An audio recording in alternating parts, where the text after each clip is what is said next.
What's going on, everybody? Real Estate Randy here. Randolph's little helper. My boy Dev. It's Dev. What's up, y'all? And this is the Below Average Hoopers podcast. Swish.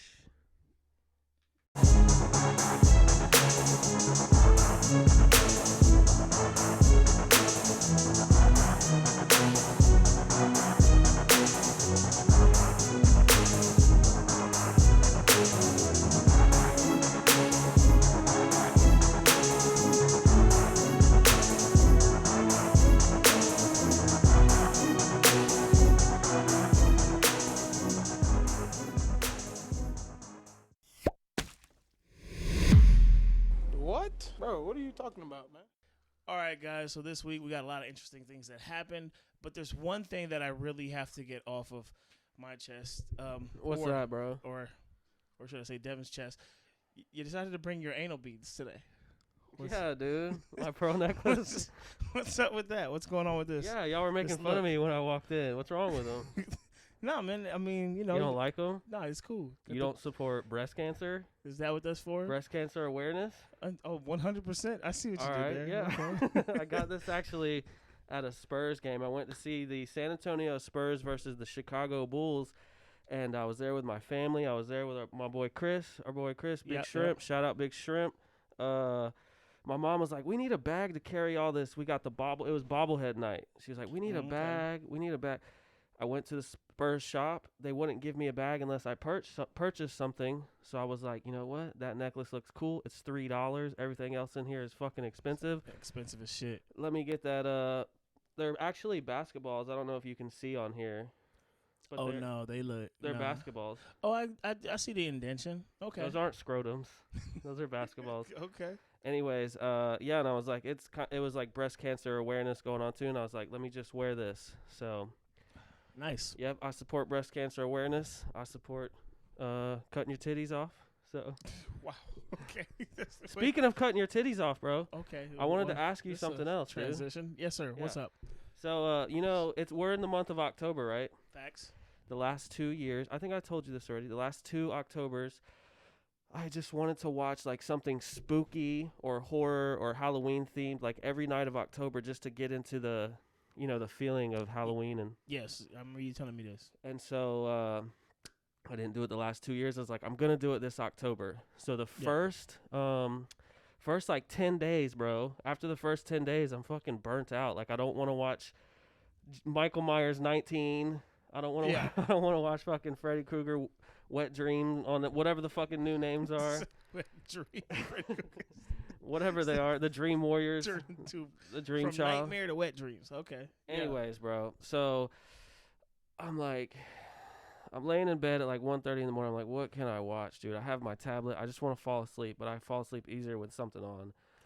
And I go to Netflix. And I'm like, I don't even care at this point. I'm not even interested in watching something spooky or whatever. Yeah. I realize, I'm looking, I can't find anything. I realize Netflix has a random generate button based on your Past views. what you're interested in is what it says, your interests. Yeah. And so man, I can only imagine what came up for you. That's what I'm saying, bro. So I'm like, all right, let me hit this random generate. And I'm just curious, bro. Like, Yeah. it throws on. What do you think it throws on? I'll tell you. Okay, yeah, just tell me because I don't know. It throws on Dahmer, bro. That makes sense. You know what Dahmer is? Do you know the story of Jeffrey Dahmer? Yes. The guy who used to eat people's organs and shit. I'm just curious, like, what about me? My interest screams gay white guy who loves to suck and fuck and kill black men. Yeah. So how much time you got, buddy? There's so many things about that that's just kind of fucked up because I make the anal beads joke as you walked in the house today, and now you're telling me that Netflix thinks you're you just pull out a knife. That's why I gave you that. That's exactly why. Netflix said you can get Dahmer on there. That's why, right there. What Perfect is this? example. What is it? Why is this here? That's what do they call it? Souvenir that I got from Belize for my son. Oh, nice, pretty cool. Yeah. Well, it played right into my whole Yeah, I see. My little thing. See. Put my glasses on and everything. No, I saw it. So we got. I want to say, yeah, that was what tied in. Never mind. We won't bring that back up. I don't know if I want to say cutting your titties off again. Yeah. That's where I was going with that. All full circle. Anyway, it's all full circle. yeah. So, anyways, if you hear me lately saying some just ridiculously outlandish shit, it's because I'm kind of hyped.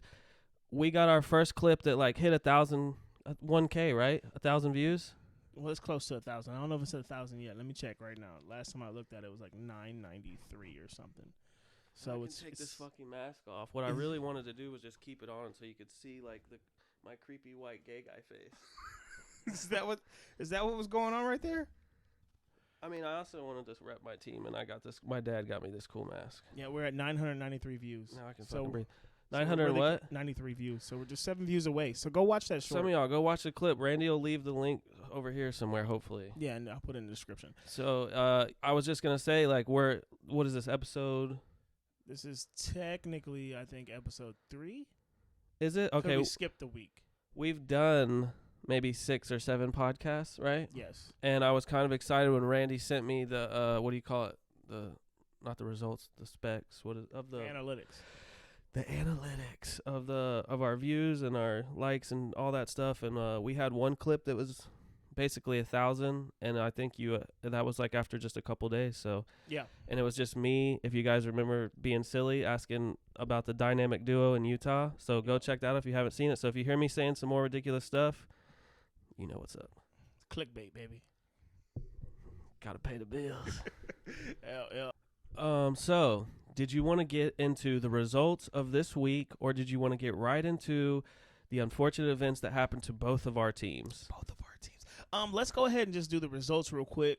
Let me pop this over here so we can all see. Bam. So now we got all the scores up for you, sitting right there. And sick. Let me ask you this question though. This is one thing I was wondering about. It's everywhere, dude. I don't know where to look. This is so cool. Just look in front of you. Got a shout out to Randy, dude. He's really doing the thing. This wouldn't be possible without him. I appreciate it, bro. Yes, sir. Yeah, no, that's why I put our monitor in front of us so we can see that. This is for them. Like Christmas time, I get a bigger TV, man. This is just for now. That's the one thing I contributed. Yes. To TV. Well, actually, LeBron and Patrick. Yes. So yeah, we all putting our work in, but yeah. So I wanted to ask you this question because the last 2 weeks has been the worst Thursday nights of football. Oh, yeah. Even the announcers were saying, like, these are such low scores. It's been trash. Do you think it's an Amazon curse? I don't know, dude. The video quality is a curse, but, I don't have that problem.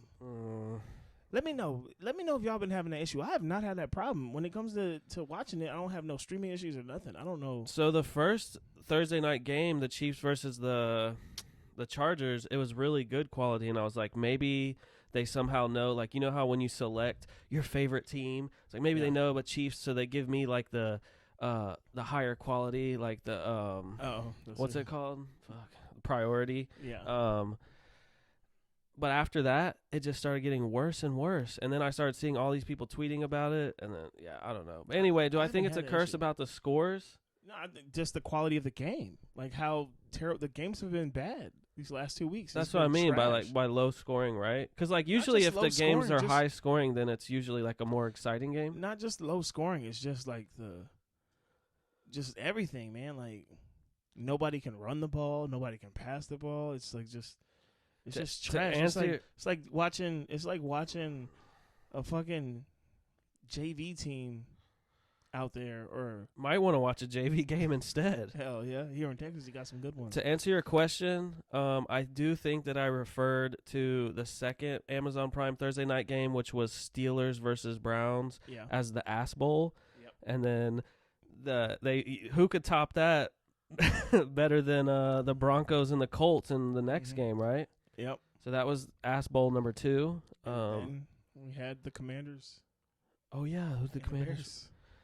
They're that's what they get for putting these ass teams on TV. Like KC versus Chargers was a very competitive, good, close game, wasn't it? Yeah, if I remember correctly, yeah. And then this game tonight was very close, but it was just I didn't get to watch it. Yeah, so this game right here is like nobody wanted to win it. What did the final score end up being? I believe it was 19-16, wasn't it? 19-16. That's right. They went to overtime, and nobody wanted to win this game, man. The fourth quarter was just, it was trash. They couldn't run the ball, couldn't pass the ball.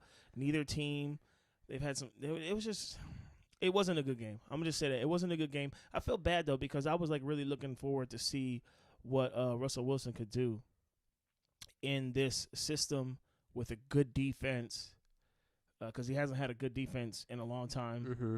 So it just ain't panning out the way they thought it would be. Some people were asking me if I thought that Russell Wilson was like disguising an injury that he didn't want to talk about, like going into the season. You know how he was having injuries last year? Yeah. With the Seahawks, and he missed what did he miss, like half the season? Yeah, he had like the thumb that. injury. Yeah. They were wondering if that was like coming back and messing with him, or it could have been something else, but you don't want to tell everybody because you still want the big bag, you know what I mean? For sure, and he got paid, so. He's got a fat sack. Yeah, I don't know, man. I don't know what to tell you. But so just to run through these scores real quickly, man. On Thursday night, you had the Commanders versus the Bears, which was 12-7. That was a boring fucking game. We've had some very good surprises, man. This week was crazy. The Ravens Giants game, that was a crazy fucking game. I did not see the Giants winning this game. I don't think it was that surprising. I think Lamar is a big name, so people they always expect the bigger names to take the dub, but what are they, 3-3 now? So they had lost a couple games already, and the Giants are 5-1, correct? Yes, I believe so. But it's not that. Remember, we talked about this before. When the Cowboys beat them when they were undefeated, everybody's like, "Oh, the Giants, they're not really real. True. They're not a real football team." Yeah. You know what I'm saying? Yeah. They're a fake undefeated team, but they're telling people quietly to shut the fuck up. They were saying who have they played? They haven't played this, but. Mm-hmm. So that's what brought the shock to me. And like we were talking about, I was talking about before, the NFC least became the NFC beast because they got three top teams, and the Cowboys. I mean, we didn't even have our fucking quarterback for 5 weeks. So, but that was an interesting game. Jaguars Colts was kind of shocking to me too. The Jaguars were up early, and they scored a lot, which I didn't. Jaguars have kind of been getting. I was gonna say good. buckets, but what do you call it? Yards, tutties, yeah. They're slowly creeping up to become a decent team. You had the Patriots and the Browns. Who cares at that point? But what's his name? Zappy, whatever. Something like that. He balled out again. So does that mean old boy is done? Mac Jones? Yeah, his twin. I don't know. I think they'll probably try to let him see what's up again. Who knows, dude? Who fucking cares, honestly? I don't give a shit about the Patriots at all. Me neither. So then you had the Bengals and the Saints. It was 30-26. Was Jameis Winston back in that game? No, I believe it was Andy Dalton who played that game. Okay, I wasn't sure. Yeah, but Bengals looked better that game than they have been looking. So good, congratulations to them. The big shock. Buccaneers and Steelers. The Buccaneers. Buck these knees. But the Steelers came out and took that shit. Ooh, and you know why? And I'm gonna make some of y'all mad. That boy Trubisky came through. No, the defense came through. That's what the fuck happened. I don't know, bro, because the Bucs hadn't scored more than 19 all season until they played the Chiefs, and then I believe they played the Falcons the next week and scored an extra field goal, so maybe 22. The defense came through. But we can look at it real quick. Trubisky. Let's see what I know, that's why I said I'd make a lot of people mad. We got this ongoing debate in our group chat. We got a couple Steelers fans in there, which I don't have anything against the Steelers at all, but I do like making people mad or trolling. He's a troll. I like to refer to it as edgelord. That's what remember that one? Yes, I do remember that. It's not to be confused with edgelord.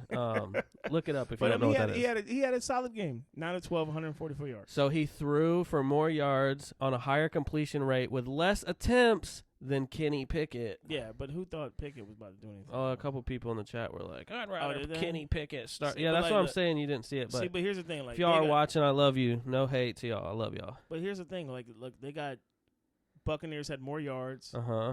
Buccaneers, Tim more Bradley, passing, greatest scorer, pretty most close. winning. Pretty close on rushing, pretty close on yards per play. First downs is a big difference. Like, it wasn't that's my thing. Like, I guess the time of possession was really close. Mm-hmm. So where I guess I can give some credit to Mitch Trubisky. It's just you don't have to. I just wanted to. It wasn't impressive to me. I like rubbing it in. Is that what it is? I mean, but the Steelers fans still got the win. So which I congratulated them. Yeah. I said congratulations on y'all's dub. That's exciting to beat. So yeah, why would they be mad the about most that? winningest quarterback, Tim Bradley? But yeah, so now we have the Buccaneers. The Buccaneers. And now you had another fucking surprise. The 49ers get upset by the Falcons, and it wasn't close. Marcus Mariota from fucking Oregon out here balling out. Okay. Helping them win. And then another surprise, the Jets and the Packers. Where's fucking Flacco, yeah? The Packers are not the I forgot who it was said something interesting. And it's probably me if it was interesting. No, definitely wasn't you. And they said that everybody was making it seem like Aaron Rodgers made Devontae Adams. But maybe Devontae Adams made Aaron Rodgers these last few years. It's possible, dude. He did get last week we skipped a podcast, but he was fucking us up. Yeah. So you never know. But I also saw Aaron Rodgers was holding his thumb real bad. Yeah. And so he might his stomach hand might it be out messed and up. everything. I think that was But it wasn't close though. Injury. But it wasn't close. It wasn't close. So then you had the Vikings and Dolphins 24-16. Well, I mean, Vikings still looking good right now. Justin Jefferson, what was his stats? Can I see that, please? Justin Jefferson, I believe he did go off. He was the week one, whatever you call it, unicorn. Yeah, there you go. 6 for 107. Nice, bro. Yeah, he's pretty sick, huh? My son has him on his fantasy league, and he consistently gets him a lot of points. But yeah, so that was a solid game. He'll never beat me in Madden. I'll say that right now. Yeah, he probably won't. I'm just messing with you. He probably won't. Panthers and Rams 24-10. Wow, the Rams won one. Yeah, they No, I'm just kidding. they got a victory. They're like 3-3. Here's Here's the thing, man. Cardinals Seahawks, man. Once again, Geno Smith. NFL birds. Once again, Geno Smith. Hell yeah, he outplayed Kyler Murray. He out here, Geno Smith. What we got here? Kyler Murray got 23-37 for 222 and an interception. 0 touchdowns and an interception. Geno Smith 20 for 31 for 197. Wow. But what is his had cute, 48 yards rushing though. What is his cute viral saying that he did? Who's that? Geno. I was gonna say it for the Geno fans. Go ahead. I don't know it. Week 1 they played the Broncos, right? And they wrote me off, but I did it right back. Yeah. You heard that, right? No, never heard it. You never heard that? Nope, never heard it. They're talking about it all over the sports shows. People in our group chat were quoting it. I've been hearing it from a lot of muting our group chat sometimes. Y'all talk a lot. Yeah, so that's true. A lot of Skittles. We'll skip the next 2 games, and then we talked about the Broncos Chargers tonight.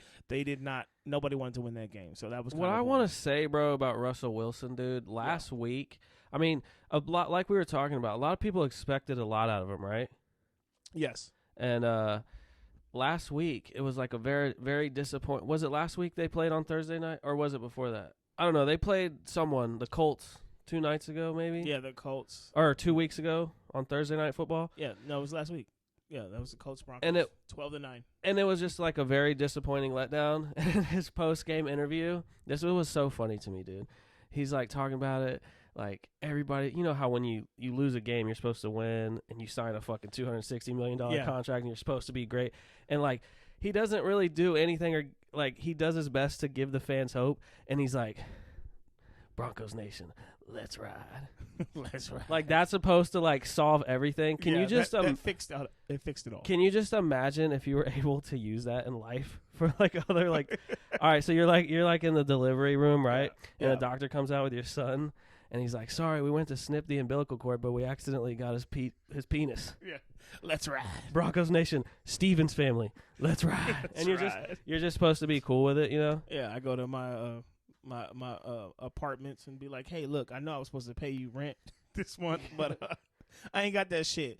Broncos Nation, let's ride. Or you just tell your kids when they're like sitting out on the curb, like starving, you get evicted. Sorry, kids, let's ride. Let's ride. You're fucking. It fixes everything, bro. I feel like that works. I feel like we will be good. Yeah, what if he told that to Sierra when she's like bitching about him to Future's like, I fucked your bitch in my Gucci flip flop or whoever. He's like, sorry, babe, let's ride. Like he's not gonna stand up for you at all. Hell yeah. But yeah, so those were those games, and now we're gonna go into the more important games. where we Are both we got going? sadly disappointed. Are we going mine first, or are we going yours first? Yeah, man, you going yours. So I brought Patrick over, and as a good luck charm, Yep. and he lost, dude. So I'm about to. You taking him back? I'm gonna replace him. Don't worry, viewers at home. I brought my boy Kenny Powers. I don't know if you've ever seen it, but that's Danny McBride. You know who that is? Yes. We're gonna replace him with, both of them. They're very similar. Both of them have an arm like a fucking cannon. So if you know the show, you've seen it. If you haven't seen it, this is hilarious, y'all. HBO Max, check it out. So getting into the Chiefs game, bro. Yeah. First off, I want to say it always sucks losing. Like, that's one of the most anticipated games of the season so far, right? I will say this. This week, that game and the Cowboys games was probably the two hypedest. That's true. Hypedest. Is that even a word? Most hype games. For shizzle. Is that a word? For shizzle. Say whatever you want, dude. Go ahead, Snoop. Yeah. But so I'll say that. Yeah, because for sure. y'all were doing really good, and the Eagles are still doing undefeated, really and then your division, and y'all are in a division rival. So y'all's was very hyped. I really wanted to see that game. I didn't watch it though, because usually when my team loses, I just get bummed out. But anyway, I will say this: even though I was bummed, Josh Allen is like such a beast. Cool No, he's a beast for sure. We already knew that, but like, he's just like a classy dude. Like even after they won, he's in Arrowhead. After all the shit that happened last season in the playoff game, the lady is interviewing him, and he even said, she's like, you could tell she's kind of fishing. She wants some headline, some clickbait. Yeah. And he even says, he's like, I know what you want me to say, but I'm not gonna give you that. He's like, this is a really great team, blah blah, all that shit. And he was just really cool. And if y'all been following me, I like the Bills. They're not my favorite team, but they're up there. I like watching the Bills for a long time. But it was a good game. Mahomes was the same too. I watched his post-game interview, and he was just real respectful. And I think even as much as I like the Bills, and they're becoming a rival, it's like, damn it. Like, yeah, they're going to be one of the top teams for the next foreseeable future. Do you see this as being a Brady-Rodgers or a Brady-Breeze rivalry? No, Brady Manning. Brady Manning. Sorry, there you go. Yeah, Brady Manning rivalry. Yeah, for sure. 100%. So in every game there's missed calls. We know that. But there was one call specifically that really got to me, even though the refs didn't call a tripping on our defensive player. Chris Jones tripped Josh Allen, and it forced them to have to punt the ball. Even though they didn't call that, and that was a win in our favor, there was one. The Bills got the ball back, I think, 2 or 3 more times after that. So it's like, I wish we would have been able to get the ball back a couple times after this missed call, which was, I have the clip. I'll send it to Randy. Hopefully it'll be right here. It was the winning drive for the Bills. I believe it was 3rd and 3. No, it was 2nd and 3, I believe, something like that. And it was a holding on offense, and they show it right in front of the camera. Josh Allen goes to run the ball, and the offense holds our player, grabs him by the jersey and holds him. And even Tony Romo, who was the announcer, and the other announcer say it right when it happens. That's a hold. And then they go on to talk. It most definitely was a hold. Yeah. And they go on to talk about it afterwards. Everybody in the group chat acknowledged that it was a hold. Josh Allen ran for the first down. If they call that hold, it would have put them at 3rd and 13, which I do not believe they would have gone on to score the final score to go up, because I believe that they did not convert on a couple of 4th down tries that game. So I don't think they would have converted on that. I think we still would have been up 20-13 with like 3 minutes left in the 4th, and we would have won. That really got on my nerves. I'm not trying to say we got cheated, but what do you call that? Like I said, I'm going to say this. We can't play the what-if game. True. One, because of the fact of the matter is, if we want to play that, we can also say when we got that tripping, we don't know if they scored on that drive. So that adds more points. So, I mean, that's the only thing that I would say on that. There was another play. I don't want to seem like the guy who's like, well, we lose this because of this. We got cheated, but I do sound like that. But I want to ask. 100%. I want to ask. So you've seen a lot of times where they'll snap the ball and the defense will be offsides and they give them a free play, right? Yeah. So I've seen that happen several times in Chiefs game this season alone because Mahomes is very smart about knowing it. And they always say the flag will be thrown. They'll say, that's a free play. And he'll just like throw a bomb and usually they'll catch it and decline it. Yeah. So that happened at one point, but it was a touchdown, bro. That snapped the ball, defense jumps off snide, and they snap the ball at the same time. Mahomes throws the ball, and it's a touchdown. I think we were already in the red zone, and then they call it dead after. Okay. Like they're like no play. Like so, I didn't see that play, but was it called an offsides, encroachment, or unimpeded to the quarterback? Because that makes a difference. I am not sure exactly what they called, but I know that the defense, the lineman hopped off sides as the ball was being snapped. They threw a flag, so that should be a free play. But then as he threw the ball and the fool caught it, they're like, no play. And he just... Yeah, because by what you're describing, then it should have been a play on, but there has to be more to that than just that. I'm going to find it. I'm going to try to find it, and I'm going to try to send it. So hopefully it'll be in here somewhere. But if not, it's all good. Like I said, the Bills are a great team, and if we had to lose to someone, I'm glad it was to them, which I predicted. Yes, I said that the Bills would come into our stadium with a chip on their shoulder, mad as fuck about what happened last year, and they'd be ready to go. And they sure enough were proving it to me in the first couple games of the season. They just seem almost unbeatable. So yeah, they're really good. It was a good game though. Overall, it was a good game. For sure. I'm proud of what our team did. I just wish our defense, bro, on these deep passes on the sideline, on these man-to-man plays, we let Gabe Davis just fucking catch a dime, bro. If I remember correctly, wasn't both of your starting cornerbacks out? Weren't you starting 2 rookie cornerbacks? L'Jarius Sneed was injured, and then I think another one of ours was out, yeah. Yeah, so, I mean... What are we going to expect from 2 rookie cornerbacks? It just reminded me of what the Bengals did to us, like, in one of the last games of the regular season and then in the fucking championship game. Just fucking diming up on man-to-man, like, deep sideline plays. And it's just, I've been having nightmares. It's just been keeping me up at night. Man. I'm sorry you had to live through that. Yeah. And now we'll talk about my nightmare. All right. So, now we're going to talk about my game against the Eagles. And I'm going to be honest, man, I'm not that upset. I'm not that mad. Can I say something? Go ahead. So, we were having a little back and forth in the chat about my team and me posting highlights. And I asked you guys, okay, I won't be able to watch all the game. Post the highlights of the Cowboys for me so I can watch some. I didn't get any highlights. I look at the score at halftime, and it's 17-0. Yep. And me being the edgelord that I am, I posted in the chat, where's the highlights? I thought you guys were going to send me highlights. Yeah.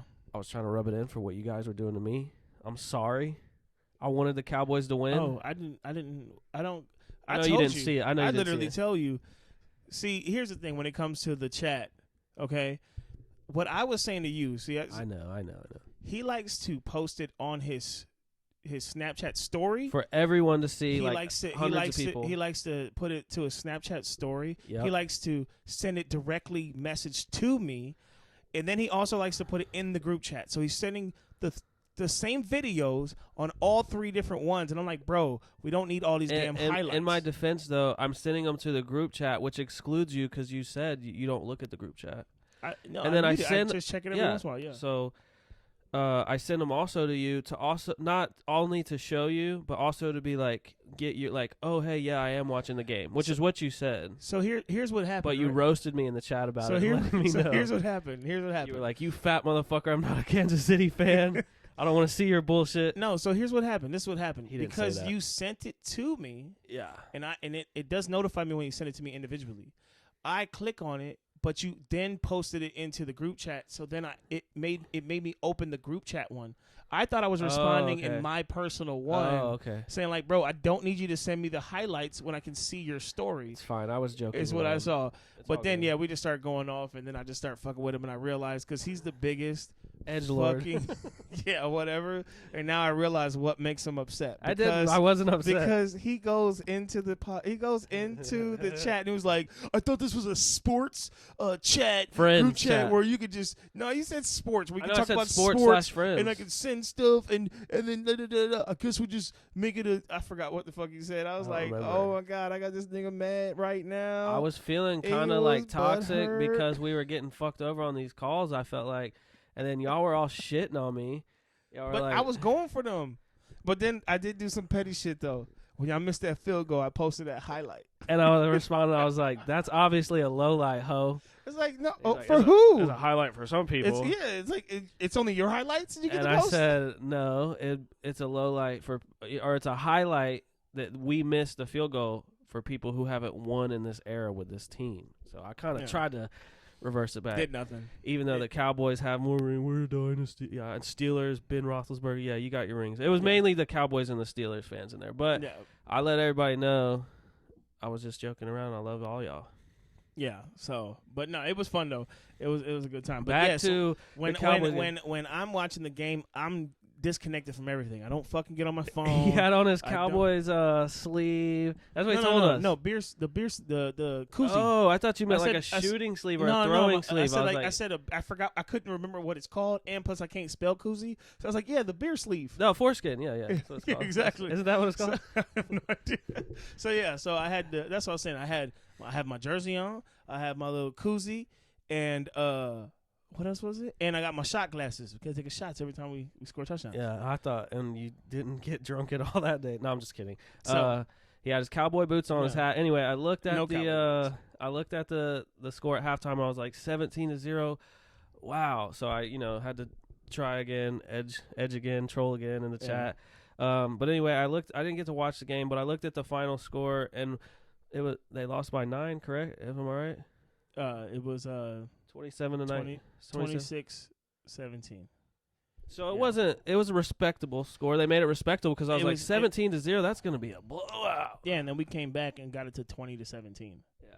So that's a respectable score. So look, I was not concerned. I didn't look. There was things that was pissing me off. So I'm gonna get into this right now because the end of the score doesn't really matter to me. This was one that I said that we're gonna lose anyway to Philly. Did you say that in the very beginning? Yes, I said because we were gonna be home, and I said we're gonna beat them at when we go home. Okay, but yes, okay. So here's what pisses me off. One, all these motherfuckers that keep talking about Pollard needs to start. Pollard needs to start. Well, guess what? He did pretty much start at the beginning of the game. All the runs came from Pollard. He did nothing. You gotta understand. This is the shit that pisses me off, and I think that's why a lot of people don't know football. To me. What makes Pollard so successful is the fact that Elliott runs first and he's fucking beating these dudes up, regardless if he's only running 2 yards here, 3 yards there, or whatever. But he's running into these motherfuckers over and over and over again. And then you get the shifty, fast guy in there.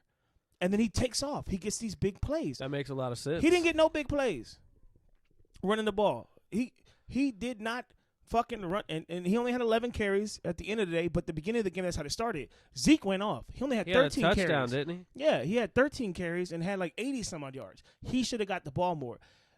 Fucking Cooper threw it 38 times. And he had 3 interceptions, right? Yes. 5 games he's played. He's never thrown more than 20 times. Why are we fucking trying to throw now?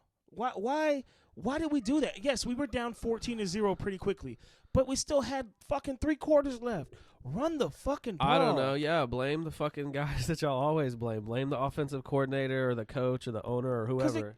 They went away from what was working. It wasn't King Cooper's fault that he was throwing that much, was it? That's what the offensive coordinators and the coaches tell him to do, right? That's what I'm saying. Okay. Why are we calling these plays? Don't disrespect King Cooper. No, fucking King Cooper, man. Fuck all that, bro. Them interceptions was trash. He had CeeDee Lamb open. CeeDee Lamb had the corner beat, and he was on a fucking go route. And instead of throwing it to the sideline, and I get it, he got hit as he's throwing the ball. But if he had some damn arm strength, he still could have got it out to the – if he would have got to the sideline, that would have been a touchdown, and it would be a completely different game. I want to know, was he throwing his passes high again? Yes, he had some high passes. He had some happy feet going on. I don't know why they're trying to bootleg. They did like some out of the pocket shit with him. He can't move. Like, don't do that. What were the picks like? Because like I said, I didn't get to watch the highlights either. Like what? Said, okay, when did the first? The first one on the very first drive, I believe it was. It got tipped, and so that's really not your fault. Tipped by the lineman or tipped by? By the second level. I think the linebacker. I mean, it is kind of your fault, but whenever Mahomes, well, whatever, go ahead. But, yeah, so it got tipped by the linebacker, got an interception. Second one, he threw it to traffic, threw it behind the receiver, and Slade took that shit. Sounds like a bad pass. Yeah, and then the third one is when he missed CeeDee Lamb when he should have threw it to the sideline, and he fucking threw it into the numbers, and the safety came. And I'm upset with CeeDee Lamb on that shit, too, because he, like, gave up on it. It was a 50-50 ball at the end of the day. It was a low pass. Like, the safety who intercepted it, he literally caught it right before it hit the ground. He had to dive for it. But they both could have dove for it, and CeeDee Lamb wasn't even trying to get that shit. But, Cassette tape Lamb. Then, so that pissed me off. I thought that was fucked up. Another thing is, when we were driving, I want to say it was the second interception. The play right before that, CeeDee Lamb catches the ball. It's fucking, he needs 9 yards. Yeah. He catches the ball. He goes and he reaches for the first down. Gets the first down. The referees call him short. Mike McCarthy's genius ass decides to go hurry up offense instead of, hey, you know what? You know when you do the hurry up offense when you have a play that's questionable? Is when you are on the fucking wrong side of it. Where it's like, oh, yeah, we didn't catch that ball. Let's have them run the ball so they can't challenge it. Yeah. It's not when you got fucked. Yeah. You slow down. It's like, you know what? There's this TV up there that I can watch a replay of. I got 40 fucking seconds. Let me look up here first before I run this next play. No, he hurries up the offense and runs another play, and then 4th and 1. You think he was trying to do that because he wanted to keep that defense on the field and he had something set up, like a strategic what you play? Wanted to do. CeeDee Lamb reached for a first down. Get the right play, get the right call first. Okay. Make sure. Then we go 4th down, and instead of running it wasn't even a whole yard. What was it, 4th and inches? It was like 4th and half a yard. Instead of fucking running with Zeke, let's fucking do this stupid-ass throw. That's when he threw that one in Slade. Usually quarterback sneaks always work on that. Dude, yeah, because the Eagles did it to us all fucking night. Yeah. You know? So that was stupid. So that was a part of it. But I will say this. Here's the thing. If Dak Prescott was playing, we win that game. No, for real. I want to get into that, but I want to ask you something real quick first. It's serious. We will get into that part. Hold on. If Dak was in the game, we win that game. He's been on the sleep number. He can make those passes that he has a bigger arm. So like that CeeDee Lamb interception, if you have a stronger arm, you make that pass over there. 2, he can move in the pocket and he knows how to use his feet. Dude, this is what I want to ask you about. What do you want to ask me? Well, okay. We'll continue with this. No, what do you want to ask me? Dak Prescott rant, because we're already. But all I hear is Dak would have extended plays. Dak is better, but 100% can we get a round of applause for Cooper Rush? What he's done these past couple games? Yeah, I give him. So you're not shitting on him? No, I'm not. He didn't have a good game this time. Look. He hasn't had an excellent game at all. The thing is, he did exactly what you're supposed to do as a backup. Don't make mistakes. Don't turn over the ball. That's what he did. But this game he did do that. Yes, this game he did do that. But other than that, he didn't turn over the ball. He hasn't had that's why everybody's talking about Cooper Rush. Cooper Rush. Like you were talking about King Pumpkin and all that bullshit. No, he never really that's did anything. Pumpkin King, bro. Get Whatever, right. man. Don't disrespect him. Yeah, and the pumpkin hit midnight, nigga. You turned right back to a pumpkin. You should Cinderella reference. Yeah, nice. You know what I'm saying? You should have been sitting there with your fucking your can foreskin, your jersey, your chain. You should have had a red beard on, bro. Nah, bro. He would have won. So, but now he went back to reality. But yes, he won us. He won us games, and he did what he's supposed to do. So congratulations to him. You're a great backup. Can I say this? Our boy Chris Godin's in the chat. I saw him post on Facebook something that said, I don't know why y'all were ever back. Why and there was ever a conversation or a debate that Cooper Rush and Dak Prescott were close, or he was better than the other. And I laughed at that. But I do want to say this.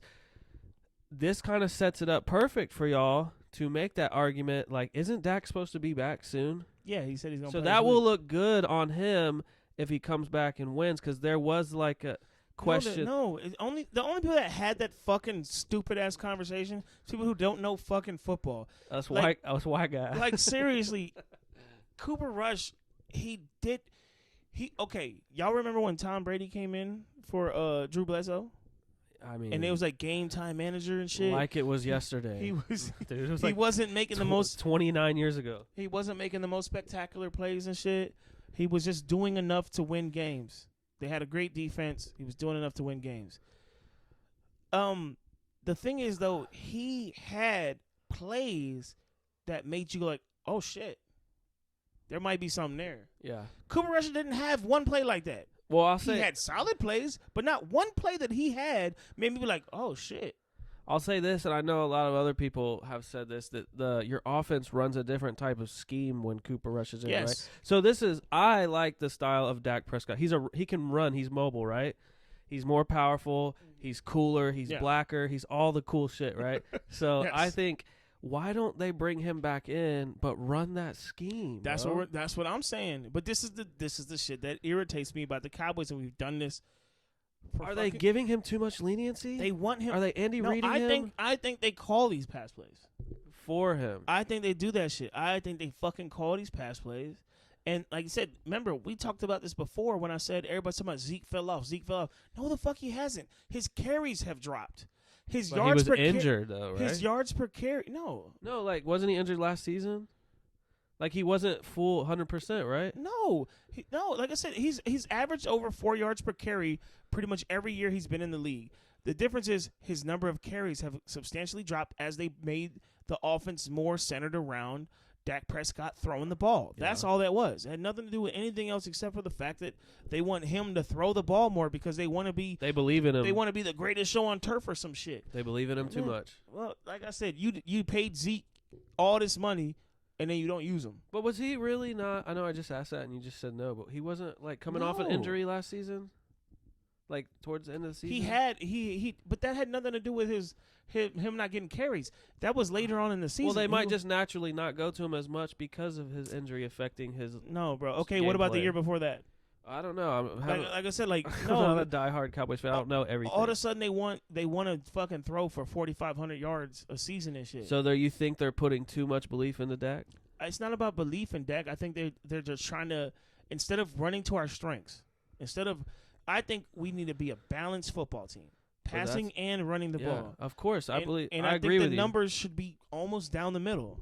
I agree with you, bro. But that's what I'm saying is like if they're choosing his arm over your strength, which is running, that's them believing a little bit too much that he's better than what is proven already.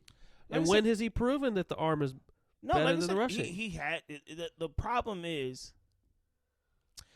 This is the first year that we've had a defense that's actually like solid. That's also what I wanted to ask about was the defense. So the problem was before is when we was winning in 2016 and 17, it was time of possession is really what we held on to the ball. We didn't give you an opportunity to score. And which then also comes from rushing. Yeah, that's my point. Yeah, okay. Rushing, right? To hold on to the ball. But then they fucking switched into this passing thing, and now we're bang, bang, bang, trying to get all these big plays and not holding the ball as long. Our defense is not that good. So now it became shootouts instead of fucking keep the ball away from you. Now it's like, well, I just have to score last. Like, it's dumb, man. But, yeah. But to sum it all up, because we've been going on about the Cowboys for a while. It's fine. I love talking about them boys. I'm just kidding. To sum it all up, I wasn't that disconcerted because I do believe if Dak was in the game, he would have made some extra plays. I hope that when he does come back, we still try to keep a balanced offense. And I'll give the Philadelphia credit, man. They ran, their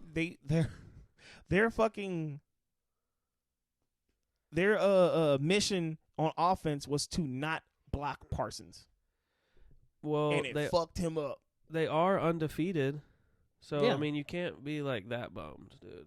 I mean, I know they are your division rivals. I'm not bummed because because that game was so much closer than what the score shows, and we didn't have 17-0 at halftime. No. and we came back. Okay, I That's know. the whole point. But they probably kind of like sagged off a little bit. It was 17-0 because we had those stupid ass turnovers left short fields. I want to know when they had to run the field, they weren't scoring. This is what I want to ask because I have Cowboys defense on my fantasy team, and they've been doing good. Cowboys defense has been like the highlight of y'all's shit. Yep. Micah Parsons, Diggs, like a lot of I can't remember the other dude's name. But anyway, how did it get to 17-0? Because I didn't get to watch it. We had the 2 interceptions that gave them short fields. Oh, and they okay, scored that's off what of it that. was. Yeah. Gotcha. Yeah, we had short fields, but when they had to actually run the field, because we beat them in here. Let me look this up real quick. We basically beat them in every stat. Gotcha. Well, you lost, and you remember our bet, bro. If the Eagles won, you were going to have to do a live impression of an eagle on the podcast. Never said anything like that. What are you talking about right now? Westbrook. What? What are you talking about? What? Yeah. So if you look here, let me get to the stats. Look at that. We had more total yards, more passing yards. Rushing yards was pretty much the same. We had a better yards per carry. We were pretty even on the first downs. Third down efficiency, we were pretty much even. They're both around like 40%. We only had the 1 4th down play. We were close on how many plays we played. They punted it more than we did. This is what killed us, the fucking penalties. Y'all are known for that, right? Yes, yeah, we're known for that. But like I'm saying, you see how close this damn game was as far as statistically? Yeah. That's not with a quarterback who's just okay. Where's Cooper Rush's sleep number stat on there? Because Dak's got the perfect sleep number, bro. He does, 100%. If you don't know, you haven't seen the commercial. Cooper Rush ain't got his shit figured out yet. Yeah. So All right. So 38 passes for 181 yards.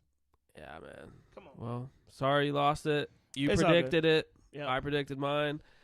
When is Dak coming back? When's he projected to come back? This upcoming week against Who are you? Detroit. Perfect setup. Yeah. So when he comes back, you'll be like, see how bad Cooper Rush was? No, Cooper Rush was decent. I know. I'm just fucking with you guys. But yeah, so. It's Lord. You'll get the next dub. Oh, for sure. So, anything We'll else you win it want to say next about that? Nah. All right. Let's get to the next topic. This is a quick version of the hot takes. I have a hot take for you, okay? I don't know if you saw the video of the Panthers wide receiver getting into the face of his coach. I did not see that, bro. Let me pull this up. What's his name? Is that what? What's his name, bro? It's Anderson. What's his first name? Robbie Anderson. Does that have anything to do with the trade that just went down? Yeah. So I just. It does? Yeah. Sports. Knowledgeable, not a casual. Yeah, he's the one I sent you, and you said he looked like Gunplay. Oh, that was that guy. He looked like Gunplay, though. If y'all know Gunplay, go YouTube search Bible on the Dash. I was listening to that hard in 2013. Yeah, he looks. Yeah, Bible on the Dash is a dope song. Dang, you know that one? Oh yeah, of course. Let's wait. Get this. Here you go right here. Fair use, by the way. Fair use. So let's get this shit right here. Oh, this is showing him after. Gunplay. There he is, taking the helmet off. Let me let this. I got a Bible on the Dash. I love that song, dude. No, that was a really good song. Let's see if I can Drop the link to Bible on the Dash right in the description, dude. Watch. See. I think that's what's gonna show him. What's going on with this internet connection right now? I don't know, Mr. My Amazon Thursday night games are fucking crystal clear. This is Spectrum. This is Spectrum right here. Well, while you're trying to figure out, what was the guy's name from that Dave Chappelle skit that we were talking about? And he's like, that bleep says bleep a lot. Well, no, that was Dave Chappelle in court. I know, but what was the lawyer's name? I can't remember it. Because it was a funny name that did sound like. I'm not sure what the lawyer's name was.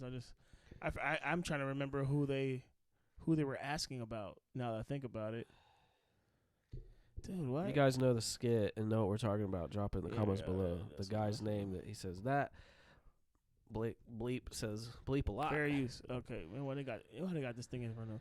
Why we couldn't see it because they blocking his face, but he literally like face masked him in the face, bro. Did it happen already? Yeah, they had they had the tweet over it. You couldn't see it. They had the stupid tweet over it, man. Dude. See how I'm saying? See, you can't see it. But he in his face, right? Yeah. All right. So they traded him. All right. Because of this, you think? Well, let me get to my question. Week prior before that, after last week's game, they fired the head coach. Okay. All right. So, what is your thoughts about the fact that Baker Mayfield was able to achieve what took him 3 years in the Browns organization in 5 weeks? So, if y'all don't remember, Baker Mayfield gets Hugh Jackson fired in 2018.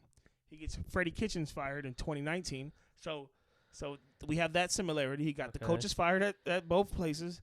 Then he gets rid of his star receiver. He has a bad relationship or shit's going on with the star receivers. You're talking about Odell. Odell left. Odell's tight. Left 2021, and now Robbie Anderson's. So like, is he he's a pretty good receiver? I don't know. I don't watch the Panthers a lot. He had great years before he got his big contract, and he's been pretty average, but he's like their best receiver. So how do we feel about Baker Mayfield being a team destroyer? I want to know. Okay, I'll answer that, and then I'll say this.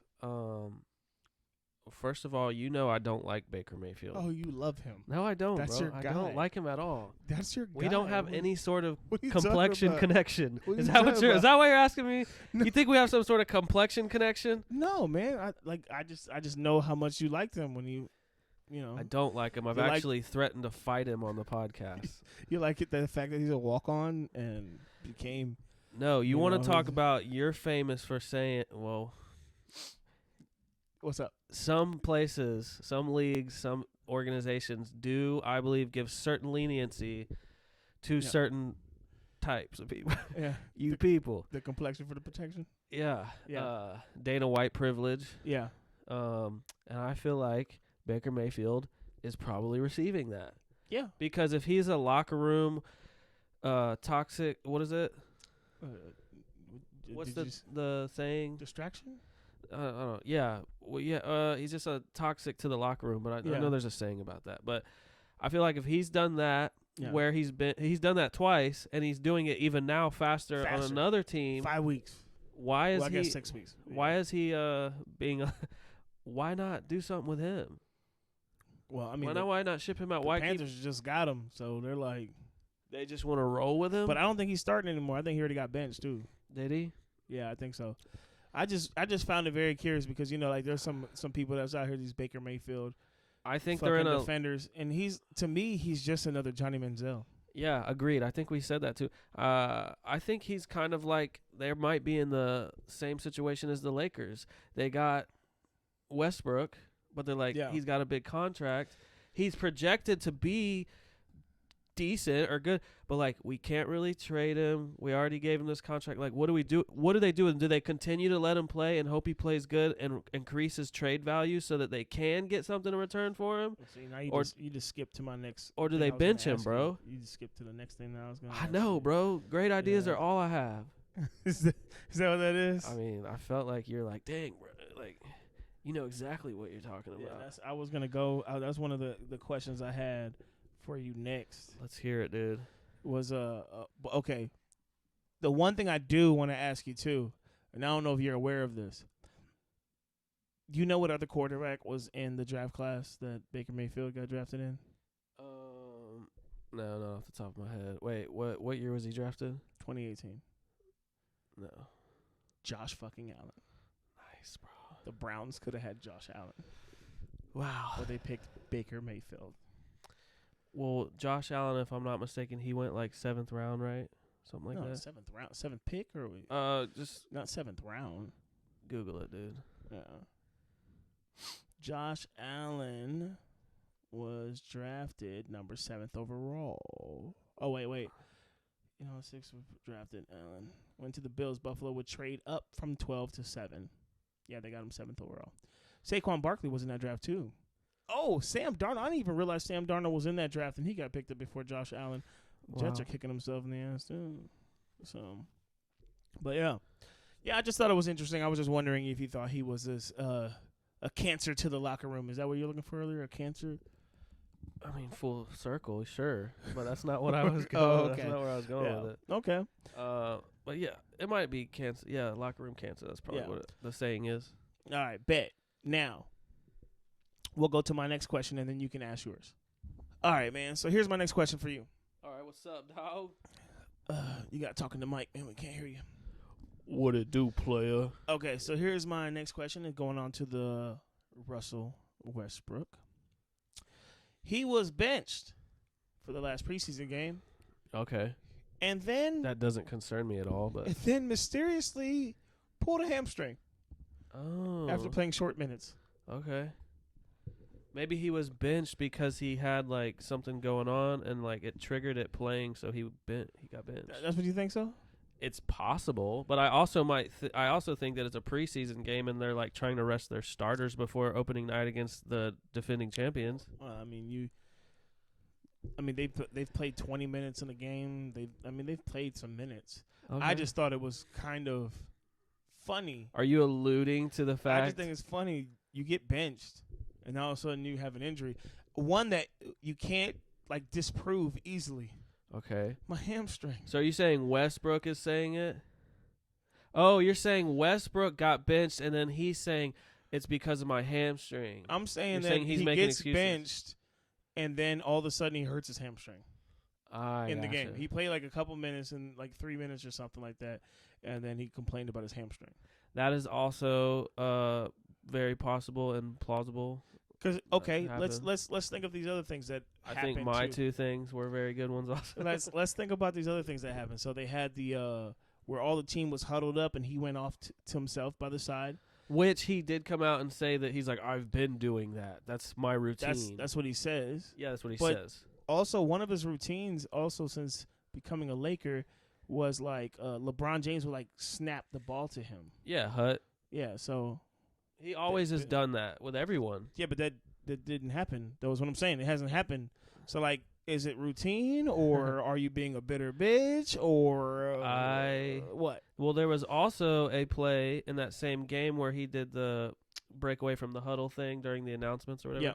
There was also another thing where Anthony Davis was trying to wave him in. They were talking about because Pat Beverly wanted to hold a team, like a little huddle.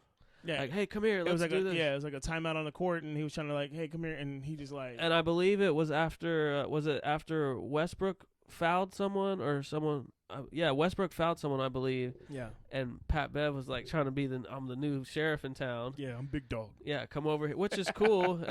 You want to have those. You got to ease into that. But that's what he. They want to have those players on your team, like but they have a relationship. A Rodman. They have a relationship that's not very good. They do, yeah. But so he shouldn't turn down his intensity because of that. You're not about to rah-rah me, bro. Especially when you play the same position as me, like. He must feel like he brings as much to the table. So I don't think he should turn down his intensity. That's probably one of the reasons they brought him there. Oh, for sure. But do you remember that clip of him being like, if LeBron James wants to win, they need to draft me to the Lakers. Yeah. And then they asked him how did he feel about playing with LeBron and AD, and he's like, they should ask me how they feel about playing with me. I went to the postseason. He's delusional. But the man's delusional. You need that in you sometimes. But he's delusional. But I think at the end of the day, man, I think that this is a play that Westbrook is doing because he's unhappy because now he's playing off the bench. It's like it's his Carmelo moment. You remember when Carmelo, of course, bro, got questioned? He's like, "So how do you feel if you have to come off the bench?" And he was like, "Hell no." Who? Me? Yeah. Hey, did y'all hear that? They said I'm gonna come off the bench, and they laughing, but they really just like, and they low key like blackballed him for a season, right? Yeah, and that helped him in the long run because he probably was like realizing like, damn, this is the twilight of my career. What if I don't ever get to play again? Hit the gym hard, trained hard, came back and balled out the next season with the Trailblazers. Yeah. So do we think that's what's gonna happen with Westbrook? I don't know. He's gonna get paid to stay home. Probably not with that team because, like I've always said, LeBron is very ball dominant. Westbrook is very ball dominant, and both of their stats thrive from having more touches. I don't mean him balling out. I mean him being blackballed and having to sit out. I don't think so. I don't think they'll do that to Westbrook. Okay. A lot of people, including a lot of the greats, like Hall of Famers who don't play anymore, they all are behind Westbrook and like think they love the intensity that he brings. They think they're always like making excuses for him, like MJ didn't win his first title till after he had an MVP or some shit. Like, until he was this old, and Westbrook's like approaching that age or has already passed that age by like 1 year. So there's a lot of people who are behind him. I don't think it's more exciting with MJ Westbrook. won his titles way before his mid-30s. His first three, it was before his mid-30s. I don't remember. You can look it up. I don't know exactly his age. Yeah. But I don't know, man. I just find it very suspicious that you get put on the bench and now all of a sudden you have a Well, like we said a couple episodes ago, he did sell his home in LA. So I think maybe he's trying to like slowly force his way out of there. Well, no, maybe he's trying to like be a team player. Maybe there's like inside info like, "Hey, we are moving on from you." No. Maybe he's like, "All right, well, I don't want to fucking play for you then." So he's like trying because you got to keep a good image so your other teams want you, But that's the thing. See, that's where I find issue, and I think Shannon Sharp talked about that. Skip Bayless said that you're messing up his value by benching him. Why is that? Because like now he's already playing shitty, so he can only play better. Well, you're putting him on the trade block as a bench player now instead of being like where people trade from like, well, at least he starts. Now it's like, oh, you're the sixth man on the depth chart now. I could see how that would work with some players, but I think everybody knows what Russell Westbrook's capable of and what you're getting when you get him. So even if a certain team moves him to the bench as a sixth man, I think other teams, that's not real. They're still going to be like, it's fucking Westbrook, bro. We'll see. Man. I would say, since he has been having such like a bad season, keep him in because he can't really do any worse.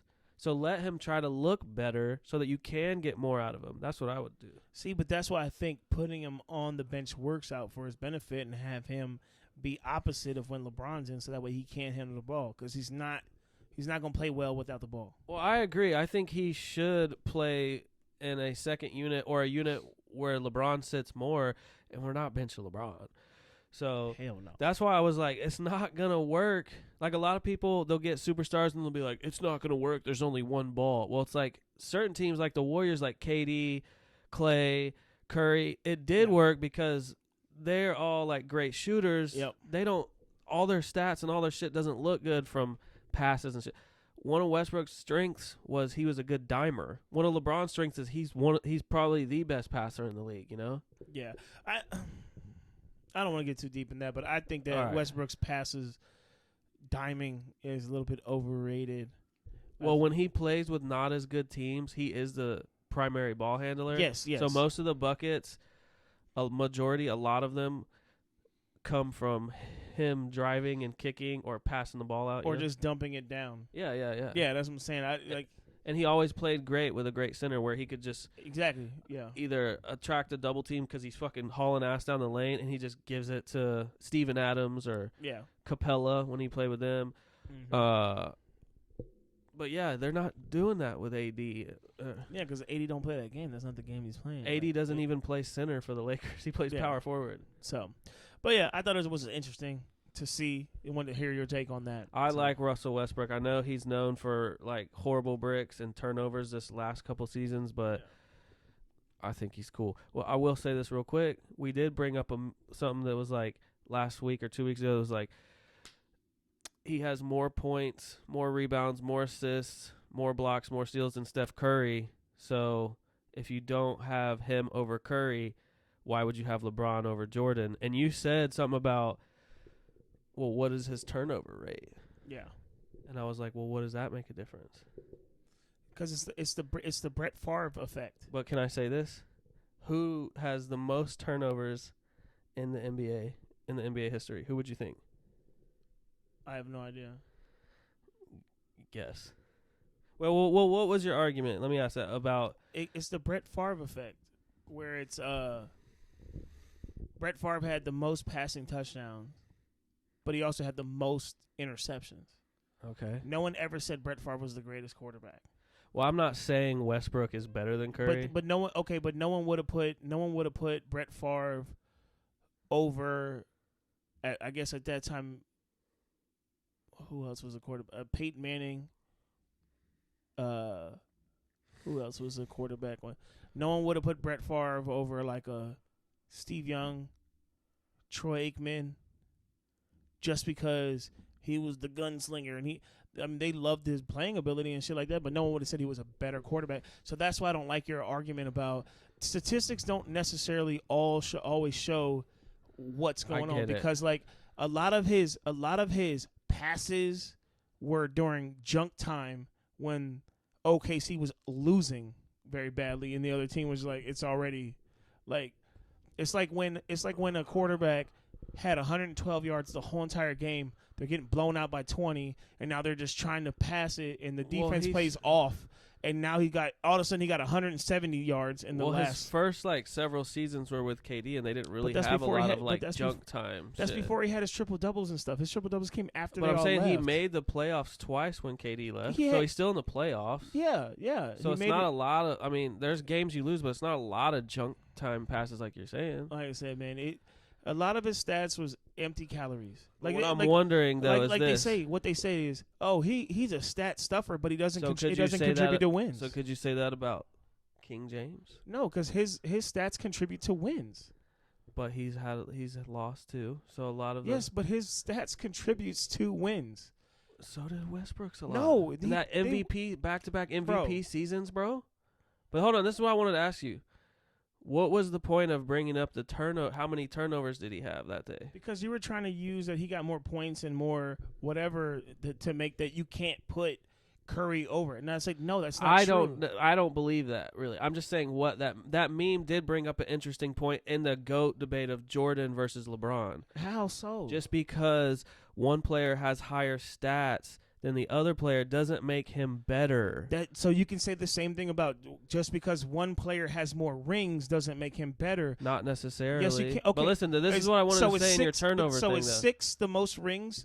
No, all NBA players? Bill Russell is. Okay, then. But no one's talking about Bill Russell being better. But MJ only went to the finals 6 times. Which means he lost. He never lost. Which means he did not make it to 7 or 8 of them. No, I get it. So he went less to the finals than he went to. That doesn't sound. I mean, get it. LeBron went further more times. And Russell. Oh, and Bill. Well, yeah. So that's what I'm saying. So well, I don't want to get into a LeBron versus all Jordan I'm saying debate is, right now, but I will get into that on a whole episode. That'll take probably the whole episode. Yeah, no, that's all I was bringing up on that. Like, that's why we can't use. Oh well, he has more this, and that. That doesn't mean. Well, I don't think that Westbrook, because his stats are higher, better than Curry, that would be mentally ill. That's what I'm saying. So that meme didn't. But when you brought up how many turnovers does he have? Yeah. But then I looked it up, and I wanted to tell you, who do you think has the most turnovers in NBA history? Probably maybe LeBron, because of the fact that he's played more games than most people in history. You're right. Yeah. LeBron James has the most turnovers, and I think the second and third. But see, you're not looking at the correct stat. I know what you're saying. He's played more. He plays extended seasons per game. He plays extended seasons because he always goes far in the playoffs. So it's turnovers per game. I just thought it was interesting. Like I said, he has the most. See, that's the shit that. But listen, let me tell you this. Let me tell you this. Well, he has the most. Yeah, he's played more. That's like saying, and that's why he has higher stats in every category, because he's played 20 fucking seasons as opposed to like the 12 or 13 MJ played. We'll get into that GOAT thing. 100%. I'm not putting his stats what makes him a better player. I think he's a better overall player. That's what I'm saying. If LeBron you think won, LeBron if in his prime versus MJ in his prime 1v1? Fuck it. LeBron's too big for Michael Jordan. And then on top of that, anyways, if LeBron wanted to score 40 fucking points every game, he 100% would, and nobody could stop him. I agree. It's debatable, but I agree. Like I said, it is debatable. And then I don't care what anybody says. Michael Jordan has only proven he can win as long as he had Scottie Pippen and another Hall of Famer. He had a losing playoff record before Scottie Pippen got there. Yeah, well, Okay. LeBron's always had a lot of great people, but I don't want to turn it into this. No, LeBron was winning playoff games with fucking 40-year-old Shaq. I mean, playoff games. Yeah. But he didn't finish it out. Michael Jordan couldn't get even deep into the playoffs. He couldn't make a finals. That's my whole point. Like, he impacts. But he was still winning scoring titles and MVPs. Which means what? When He's you're not a great winning. player himself. Which means what when you're not winning? When we're doing the GOAT thing, we're doing the one battle, not your team battle, right? No, yeah, exactly.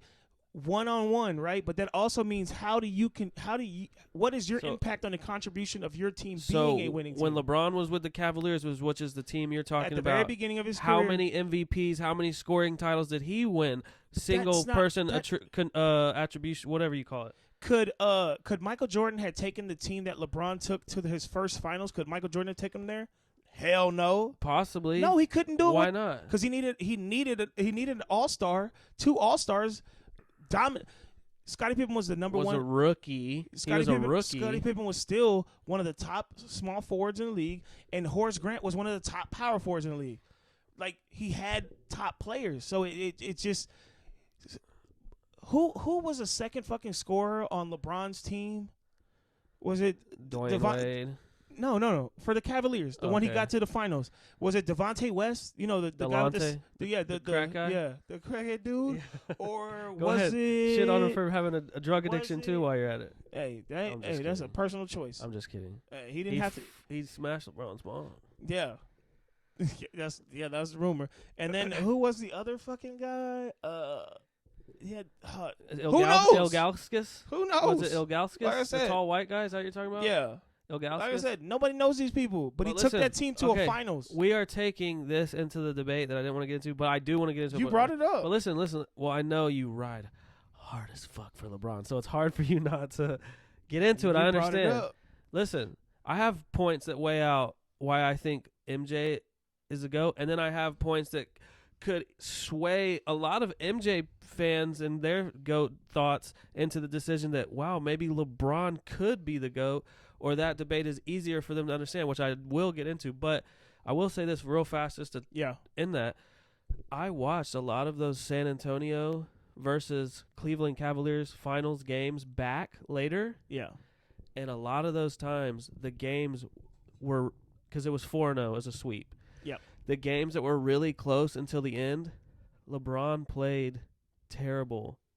The games that were a blowout, that the Spurs had the majority of the points, LeBron, that's the games that he had his high stats. So that's the cleanup. That's the cleanup buckets that you're talking about. Westbrook having. You're talking about the beginning of his career. That's the one you're talking about. I'm talking about the When he was team with that you were Cavs? talking about. Yeah, Yeah. going to the finals with Yeah. the Cavs versus Spurs. But it's not. What's different is the fact that LeBron carried his team to the finals. Westbrook hasn't carried his team anywhere. That's the difference. Well, this isn't a So- Westbrook-LeBron debate. No, this is you're a talking Jordan. About, you're talking about the junk time. You're talking about the junk time. That's what you're trying to bring You're up saying right now. he got most of his he stat points at the end for of the this game. during the season. LeBron James was doing what he needed to do during the season to get them there. You're talking about just the finals. Who did he beat out in the East? Can you look that up real quick, or is this too much? I just want to see who was the playoffs. I know. Did he beat the Pistons? Was that a team or no? What I'm trying to get at is, was it a weak East? Everybody always want to say it's a No, weak I'm just East. asking. I'm just asking. Let me see. I mean, I know you can be like, they had this guy and they had this guy on that team, and it'd be like, all right, well, that was kind of like the decline of their career. I want to know who he played first, second, third round. Right in Cleveland. Wait, that says 2017. And you know, bro, I'm not biased. I'll keep it respectable. Be like, oh yeah, that's a fucking good ass team he beat. Because I'm not a LeBron hater, regardless of what you LeBron fans think. And notice I didn't say bronzexuals. Why would you even have said that? Because that's what a lot of people who don't like LeBron call y'all.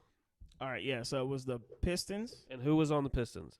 That was with Rip Hamilton, Tayshaun Prince, Tayshaun Ben Prince, Wallace. Ben Wallace, Rasheed Wallace. Okay, and that was what year? 2007, I believe. Yeah. And they had won against the Lakers in what, 2000? Am I correct about that? Or 99? Or what fucking year was that? What is it keep clicking? Oh, it's opening up. So that's 7 or 8 years after? Okay. Then you had New Jersey Nets.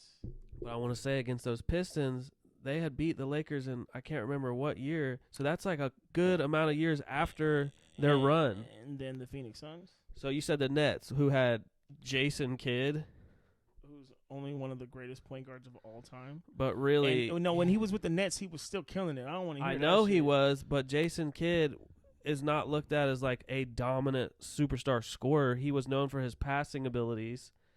Yeah, but he was great. Vince Carter was on that team. On the Nets. Yes. So is Jason Kidd, Vince Carter. Shout out Vince Carter right here, the Funko dude. I kept bumping my noggin on Vince Carter. Eddie House was on that team.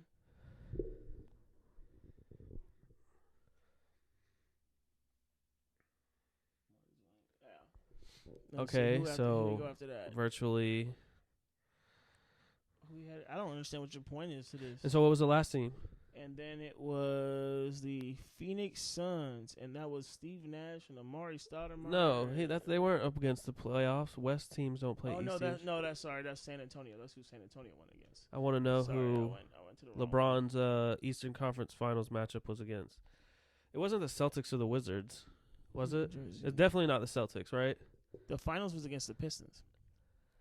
That's who the finals was against. No, bro. The Eastern Conference Finals was against the Pistons. Oh, okay. So the Nets was the semifinals. Yep. And then who was the team before that? And the Eastern Conference first round was the Washington Wizards. So that was the Gilbert Arenas series where he just like tapped him on the chest and was like, "You miss these free throws, it's game over." Yeah. Mm-hmm. And Gilbert Arenas, And probably Gilbert none of Arenas. y'all, if you're younger, probably none of y'all really know about Gilbert Arenas. Oh, they do, because he got a dope-ass podcast. Gilbert Arenas is tight, but I'm saying as far as like him being an NBA player, a lot of people slept on him. Oh, 100%. That's Agent Zero, bro. Yeah, bro. He kept the fucking blicky in the locker room. He pulled. You know, remember that? Yeah. Go look up Gilbert Arenas. He's tight. He was one of the coolest ISO players when you watch him play. Anyway, my point was being Gilbert Arenas beating him. Okay, big deal. Nothing really. New Jersey Nets. We already talked about that. Jason Kidd. Okay, he never Vince did Carter. anything. Vince Carter never did anything. What?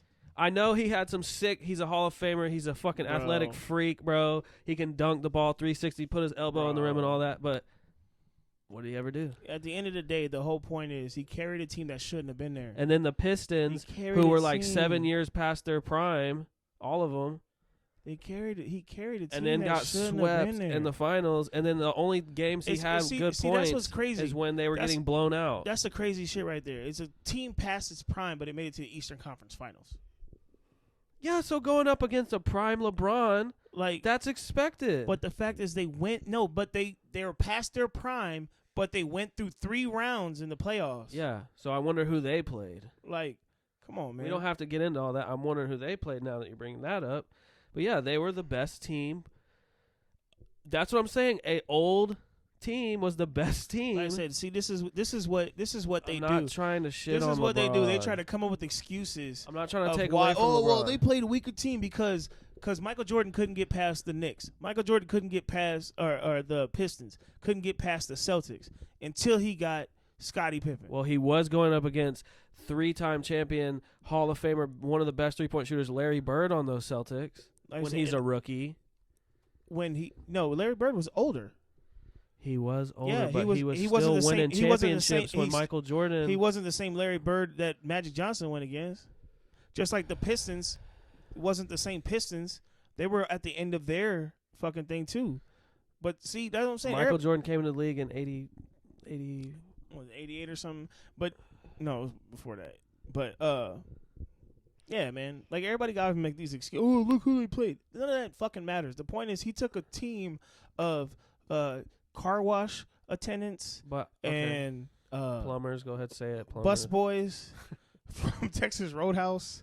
Like, Love Texas Roadhouse. you know what I'm saying? He took them to a finals But this is what I want to say. as a young man. I don't think he was, 20, 23, I don't know. 22? He definitely wasn't no 23. You know what I'm saying? Like 23 would have taken him all the way. But anyways, we got far off a track, man. But So you making this hold longer than on, it need to dude. be? What? Look, if those Cavalier players were so bad, Yeah, the they were. Spurs a dynasty. They had the same players that they fucking always had. Yeah. in those finals games, a lot of those games were neck and neck. And so if those players were going neck and neck with those Hall of Fame dynasty Spurs, back and forth, lots of lead changes, how could they be that terrible, bro? And those games where they were neck and neck, like I said, LeBron was trash. That's what I'm saying. And then the games that he had good stats and good points, if you watch those games, were at the end of the game after they were already blown out. Okay, check this out. Shannon Brown. Daniel Gibson. Yeah, I know all these Drew guys. Gooden. These are household names. Larry Hughes. Get to Ilgauskas. Janus Ilgauskas. LeBron Delonte James. What? Who? Say that again. LeBron James. Damon Jones. I've heard of him. Dwayne Jones. Yeah. Danielle Marshall. I know him like the back of my hand. Newby. Yeah. Sasha Pavovic. Scott Pollard. And Eric Aaron Snow. Anderson Varejao. David West. Who the hell are these people, man? Get the fuck out of here, bro. Read your lips and say it. Get out of here, man. If y'all don't get the hell out of here. But that's what I'm saying. Shit. Okay, these are all players you don't really know, but they were going neck and neck with those champions. He was 22 years old, right? Okay, bro. LeBron isn't single-handedly the reason that they went that whole entire playoff run that year, bro. He's not. He can score 30. He can score 27 and have 8 assists. He can get a lot of rebounds, but he is not the only reason. Basketball is a team game. When is the last time you saw one player carry a team all the way to the finals? Tell me. LeBron James. He did that shit. You have to have teammates. He had 100%, but he affects the team. Look, hey, you remember? I get that. He affects the team in more ways than everybody else. That's the whole point, right? So he led his teams in points, steals, blocks, possessions of the ball, assists. Like he led them in everything. Mm-hmm. Everything except for offensive rebounds. He didn't have the offensive rebounds. That's okay. And yeah. All those other stats are cool. I would love to lead my team and in anything. And he was third in total rebounds. Okay. But he led in every fucking statistic that matters. He had 2,132 points. You know who had the next amount of points next to him? On his team or on his team? In the league? On his team. No. Larry Hughes had 1,045. Okay, and I want to know. I would love to see the amount of possessions LeBron had that season and Larry Hughes had that season. Yeah, and he's only getting those points because LeBron is making these dimes to him. I mean, and LeBron's probably only getting a lot of those dimes and points is because it's probably in his fucking contract. If I'm playing here, I need 79% of the possessions. Nah, bro, get out of here. He was. You think he was LeBron? young as shit back then. Yeah. That might still be his first contract. But you ever play? Yeah, you ever play with anybody like random teams, and they have like one guy who's good, and for some reason the team just keeps going to the same guy. That's what they were doing. I get it. It worked a lot, but like it didn't. It worked 4 times, right? That's how many rings he has. 4 out of 10 or 11. How many times has he gone? Yeah, I think it's. I see, and for me, we look at that differently. 'Cause I think it's more impressive that you go that many times than just you went like because. You could say, oh, he's undefeated in the finals, but he lost more than he's won. I mean, his career, he's like 50% far as championships. No, like Jordan played like 12 or 13 seasons. He has more seasons of not going to the finals than he has going to the finals. Yeah, but LeBron has more seasons of losing than Jordan does. But every year you have a chance to win. I get that. But if we're going to talk about the statistics, you have to look at it. Jordan's won like 50% of his career or like 48% of his career as to where LeBron's only won, what's 20 divided by 4? So however much percent that is. How much percent is that? If he's played. You know what I'm trying to say, right? I get what you're saying. Anyway, I didn't want to get into the Jordan-LeBron debate. Yeah. It'll go on but forever. You did. But I wasn't I was trying to stop it. I was like, trying, no, but just wait. No, I was trying to finish my point, my topic. You were trying to make it about because you were like, well, if you want to bring that up, well, who has the most turnovers? I just thought it was a quick, interesting stat that I remembered about Westbrook because we were on Westbrook. But it wasn't a good stat because the stat matters because of the fact of per game. That's the most important thing because if you have more attempts at getting turnovers, of course you're going to have more. If I only it wasn't turnovers per game percentage and he was higher. It was total turnovers. Yes, but I know that's what my you're point. saying. If I only played 4 seasons in the NBA and you paid 20, you're obviously going to have more turnovers than me. So, like, that'd be dumb. But if we go like, so if you how many turnovers per game did you have? If you play 20 seasons as compared to 12, like MJ or a lot of other players, of course you're going to have higher stats, points, rebounds, and stuff like that. See, but I'm not. See, I didn't even. That wasn't my debate. I know, but that's a lot of people's debate as to why he's the GOAT, even though he doesn't have as many rings. His points. Look at his points. He's about to pass everybody on every statistical list. But this is the thing, though. Like when we're starting it all over again. The whole point. My only argument is, if you're going to use a specific metric to crown Michael Jordan the king of fucking basketball, then you have to use that along everybody. The only argument anybody ever has is he's 6-0. Not me. That's not my only argument. That's it. He has more rings. That's what most people's argument is. Most people. Because every time you ask them, well, I'm not like most people. If I'm not mistaken, LeBron's a better 3-point shooter than Michael Jordan. He's a better passer of the ball than him. He's a better rebounder than Michael Jordan. I will say this: Michael Jordan had more years on top as a more dominant defensive player, 100%. Like he had more years in a row where he was one of the dominant defense. But like I said, there's so many different metrics. But everybody they all do 6 rings. That's all I gotta say is 6 rings. And I'm like, well, fucking Russell had what?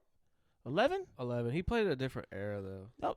So did Michael Jordan and LeBron playing in a different era. But I get that. So, like, we can't – see, that's what I'm saying. There's always a metric to block him off from everything else. There's always well, no, but it doesn't count because, like, they didn't have Jordans back then. So, like, it doesn't count. Like, it's always something. Like I was saying, LeBron, I'm not hating on you. Yes, I know you're 100%. Watching at home. I'm not hating on you. He's a big fan of the below-average hoopers. I think you're great. I think you're one of the best players. You're the greatest of all time. I think you're probably number 2 or 3. Number 1. You're top 5 for sure. Number 1. In my top 5 at least.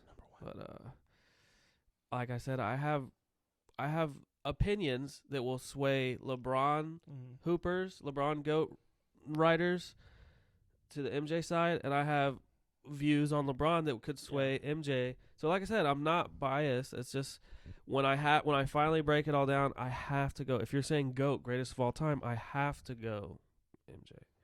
I like LeBron a lot. He played for my team, got 2 championships there with Dwayne Wade and Chris Bosh, who I think is better than Scottie Pippen, but you can keep using that as an argument. What did you just say? You think Chris Bosh is better than Scottie Pippen? I think he could have been, and yeah, probably. All right, we're done with this conversation. He could have been, bro. That was the dumbest shit I ever heard in my life. He could have been. Bro, that was no. When he was the Raptors, he was a baller, bro. And when he took the third seat, bro. He took the third seat to the Heat. No, bro. To LeBron. No. See, this is what Jordan fans do. They try to discredit Scottie Pippen. They try to make him seem like I'm not discrediting him. That's what you are. I'm not. You're saying Chris Bosh. You think Chris Bosh was better than him? That's ridiculous. Better shooter. Once again, better post player. Better. He's not. I don't think he's better on defense, but he's definitely a better shooter.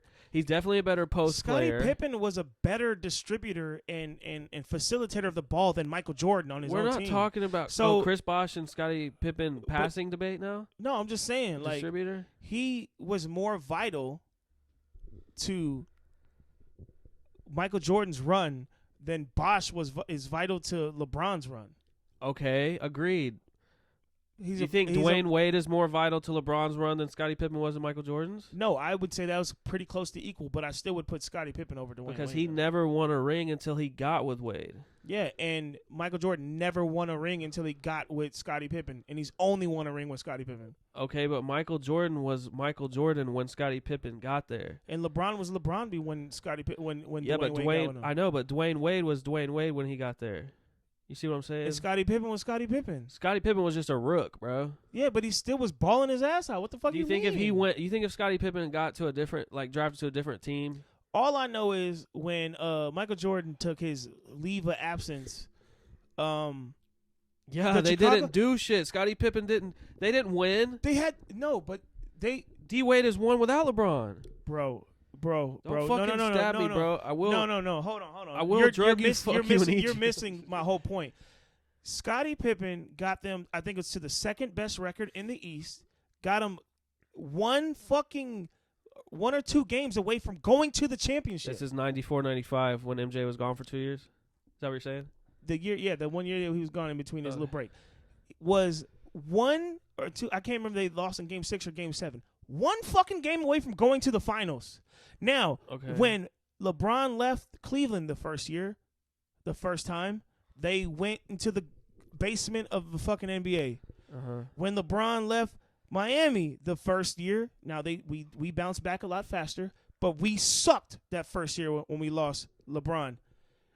When LeBron left Cleveland again, they sucked until last year. That's my point. His impact on these teams are obvious as fuck as soon as he leaves. But if we were talking about the Scottie Pippen, the Dwayne Wade thing. And yes, and that's what I'm saying. Scottie Pippen was able to hold that team to a winning team, respectable record. I think they were second in the East and almost got them to the finals. That's how good he is. And guess what Dwayne Wade did without LeBron? With Shaq. Got him to the finals and won. I don't want to hear that because Shaq was the best player in the NBA. Play as Shaq was still one of the best players in the NBA. Bro, he was great, but he was Alonzo Mourning. They were starting him over Shaq in the finals, and Alonzo Mourning was doing more than Shaq, bro. Like I said, and if I remember correctly, he had like some issue with his back or some shit too.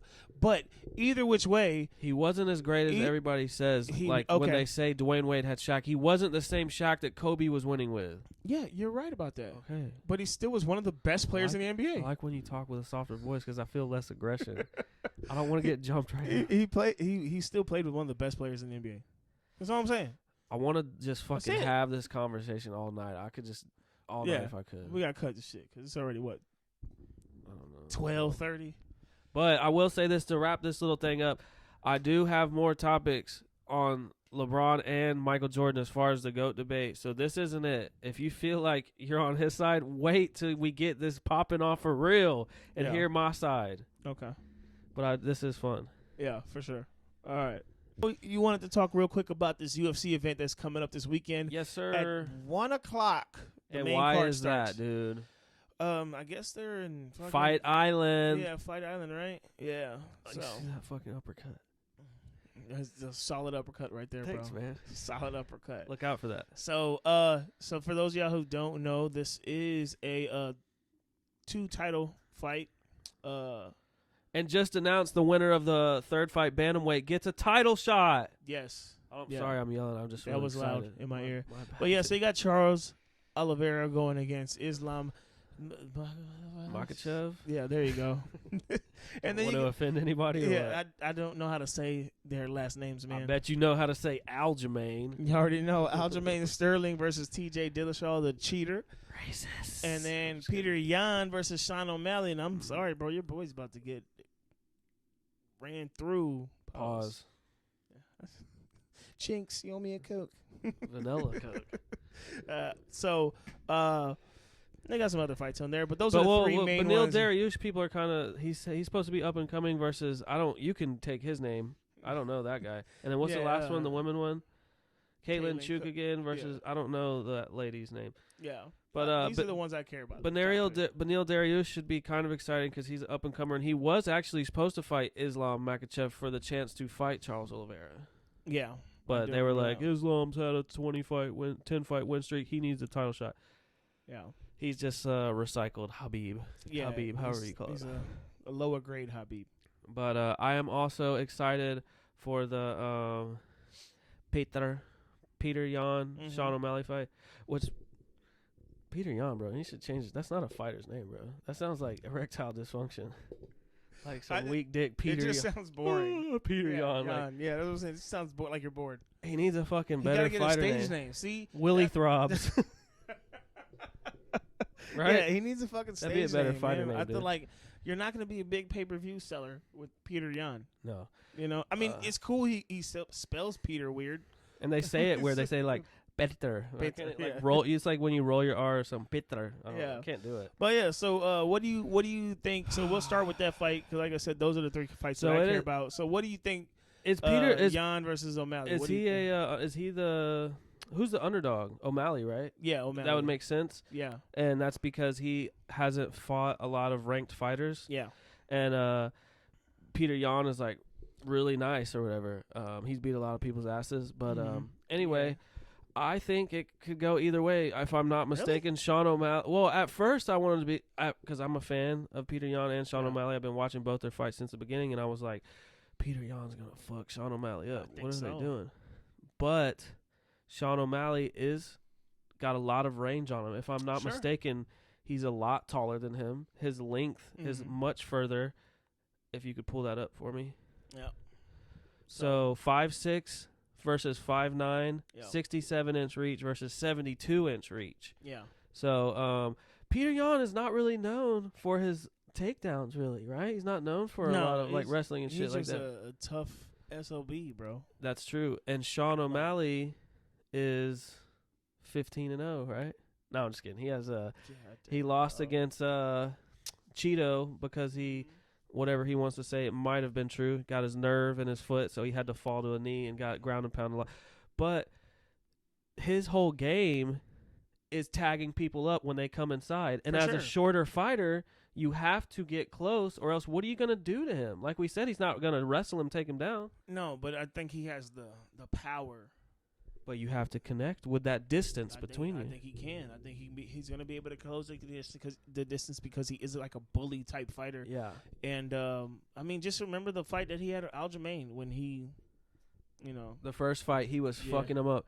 Can we see Aljamain's height real quick and compare it to Sean O'Malley and his reach? Fucking him up. So no, Aljamain's also 5'6", and but his reach is 71 and O'Malley's was what? 72. Okay, so he's. He got gorilla arms. It will you said it, not me. It will definitely be exciting. See, only 1 inch difference. Okay, it will definitely be exciting. I'm really excited because of that reason of what I think. Yeah. But like, let's see if Peter can do it. But will I say who I want to win?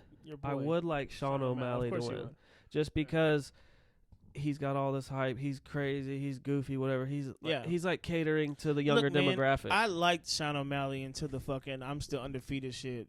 Like that shit just irritated me. For those of you who don't know, he was undefeated. He lost, and then instead of admitting to his one loss, he went ahead and started posting merchandise of his record being like 15-0. Yeah, undefeated. Yeah, undefeated. But I think that was kind of a business move. I understand, but it's annoying because he's also an edgelord.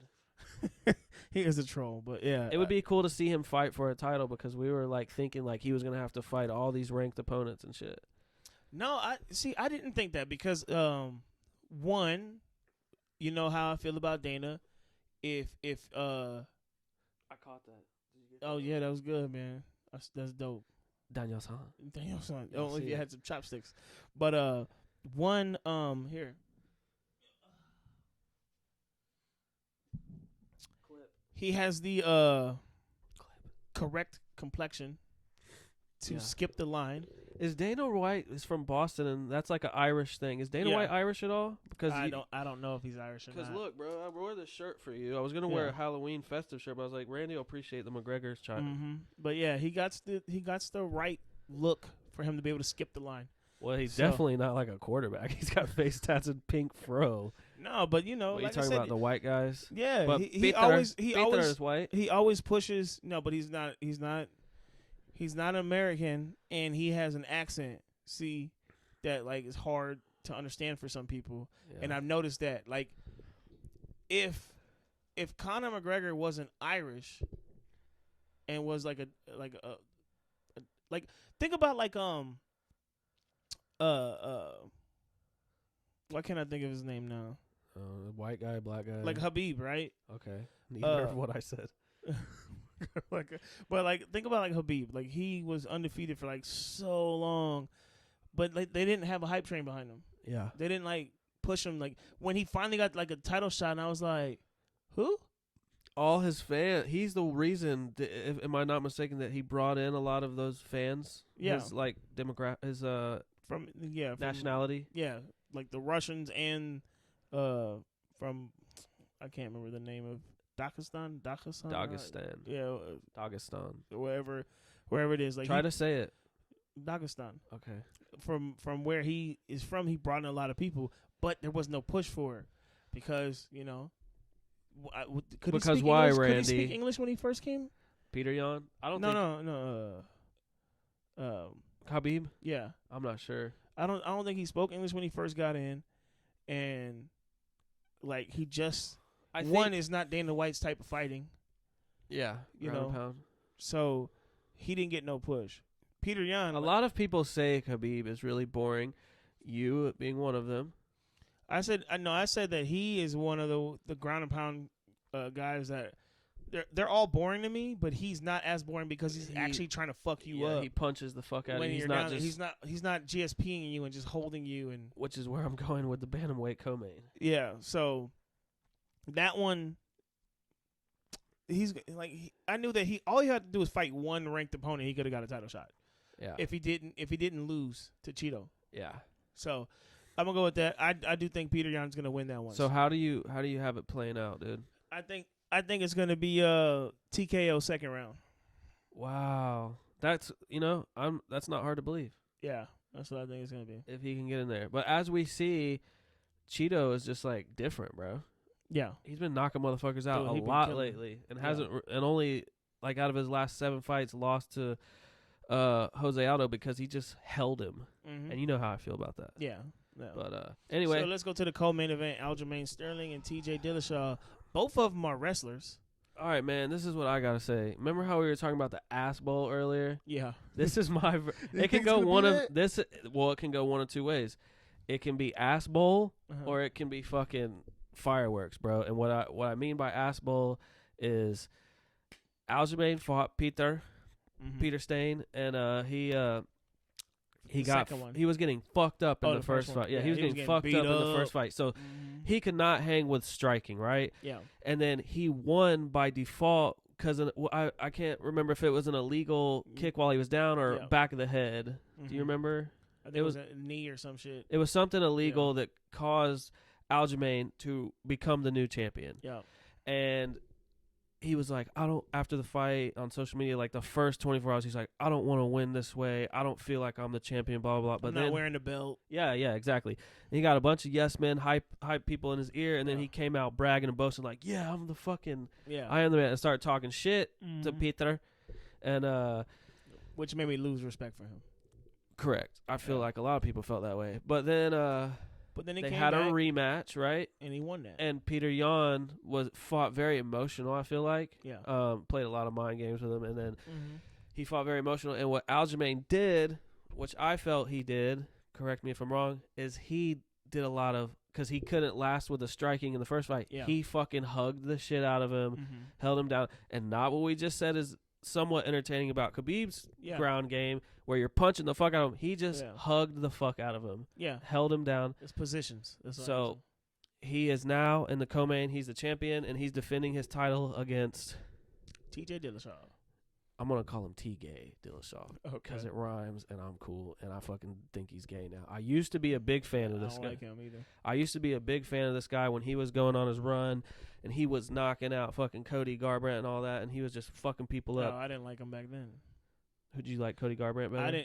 I didn't like TJ Dillashaw because your boy Conor McGregor called him out and said he's a snake, and then he left as soon as the Team Alpha Male. Team Alpha Male, my boy Uriah Favorite helps him get to the point where he gets to fight for a title. Yeah. They win a belt.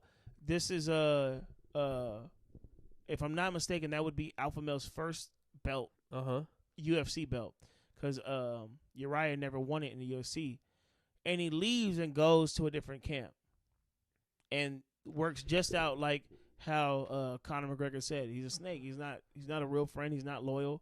And that's fucked up if you know anything about fighting. Like, fighting's different. Like, when you're with your heart, you got your heart in this shit, and you're riding with your homies, and they're so proud of you. And then you win, and then you just fucking turn your back on them. Yeah, I mean, because, like, honestly, when it comes to that, when you're in the gym and stuff, and you're training with these people, and they're helping you prepare, like, you feel like you're a champion with them. Like, it's like in the NFL, you know, people like on the equipment staff and the water boy, they all get like Super Bowl rings and shit too. Well, yeah, the cheerleaders do too. Yeah, because you're part of the reason of their success. If you didn't do your job, that's gonna throw them off or whatever. So now I help you. Yeah, you're boosting morale. Yeah, you're there. I help you win the belt, which now becomes our first UFC belt in our gym, and you're like, oh, I'm gonna go to Denver, Colorado, and go to this other gym now. So like it was fucked up ever since that. Like I'm big on like loyalty, right? Like now it's different if like someone fucks you over or some shit, then yeah you can. But if everything's on the up and up. Is it comparable to like leaving your family and your kids and then going to be with like another family? Like he left his family, bro. I guess you could say that. That's what it feels like, right? Yeah. So I didn't like him since then. I wanted Cody to fuck him up, but then we found out he was cheating though. So Mystic Mac once again with a prediction, but that's one reason. And then he got busted. Well, he defended his title a couple times, but then he got busted for using steroids, performance-enhancing drugs, while you're the champion, bro. You can't fucking do that. I can't remember what it was specifically, but I know it was to help with your cardio. So it was something, and that's one of the things his strength is that he is always moving, never standing still. His footwork is crazy. He's like Dominic Cruz. It's just crazy footwork. And he cuts a lot of weight. Yeah, so I was going to say, when you cut a lot of weight like that, you feel fatigued and you don't have great cardio. For him to do that, that's fucking super cheating, bro. These wasn't no picograms, dog. No picograms. These was big rocks. Yeah, so, I don't like him, but and so this is what I feel like he might win tomorrow. I think Saturday. he probably will also. But this is what I wanted to say about that. His last fight, Randy doesn't agree with me. So he got suspended for 2 years, and then he got to come back straight into the fucking mix. After all that, after losing, after all that bullshit we just talked about, cheating, he gets one of the top-ranked, top 5, I believe. Was it Corey Sandhagen or was it Dan Hooker? They were like virtually the same dude to me, right? Yeah, Corey Sandhagen. We can agree with that. Yeah. And I thought Corey Sandhagen won. Corey Sandhagen in the fight didn't have any marks on him, nothing. TJ Dillashaw had black eyes, bloody nose, swollen-ass lips. He even, like, tore, I believe it was, like, his ACL or his MCL or PCL. I thought it was his shoulder. It wasn't his shoulder? He tore something, bro. He had to get surgery, and he had to sit extra time out because of the damage he took in this fight, right? Not to mention what his fucking face looked like and all the strikes and everything he was getting his ass whooped with. But it came to a split decision because Sandhagen didn't finish him.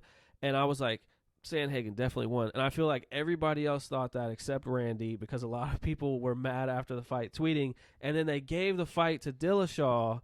Yeah. And they were like, because he pushed the pace, he was moving forward. And it's like, okay, I understand it's mixed martial arts. And if he, they say this is the one part that I just disagree with about it, is like, you can just hold somebody and fucking, like, let's say this, bro. Me and you start squabbling right now, right?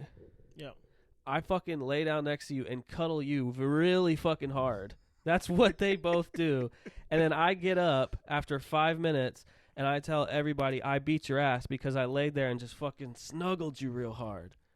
You won that fight, bro? See, that's not necessarily the story of that fight. And this is where I'm trying to bring it to you. The reason why pushing of the pace mattered is because look how close these numbers are. This went off, so you'll have to put. It doesn't really matter, but. Oh, okay. Hold on. Let me get. We can just say it in case you don't. Hold on. I just gotta go back to casting. While he's doing this, I will just continue and say I get it. Pushing the pace is when you're moving forward towards your opponent. But look, he's pushing the pace, and he's fucking catching damage. I don't care if you're coming at me. If I'm tagging you up and I'm not getting hit and I'm blacking your eyes, breaking your fucking nose, swelling your lips. That's my point. You are getting hit. Look, Sandhagen hit him 171 times. Dillashaw hit him 169 times. They're literally hit each other just the same amount of times. Like, okay, that's what but I'm saying. those are total strikes. Like this could be considered a strike.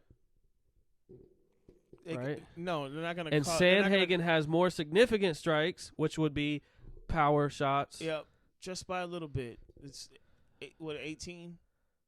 But so what I'm saying, if we're looking at the total strike percentage, Sandhagen has more, and significant strikes, we're looking at Sandhagen has more, and takedowns. Dillashaw has more takedowns. 2, Out of 19 tries, he has more. He only tried one time. Sandhagen only tried one time and didn't get it. See, but that's the problem. That's okay, Sandhagen has more submission attempts. All right, if I had you got to look at also, and it don't have that stat, but you got to look at control time. Like that's all a part of it. Corey Sandhagen doesn't get any advantage for stuffing 19 takedowns or 2 out of 19, so 17 takedowns. He doesn't get any credit for that. Sure. Defense.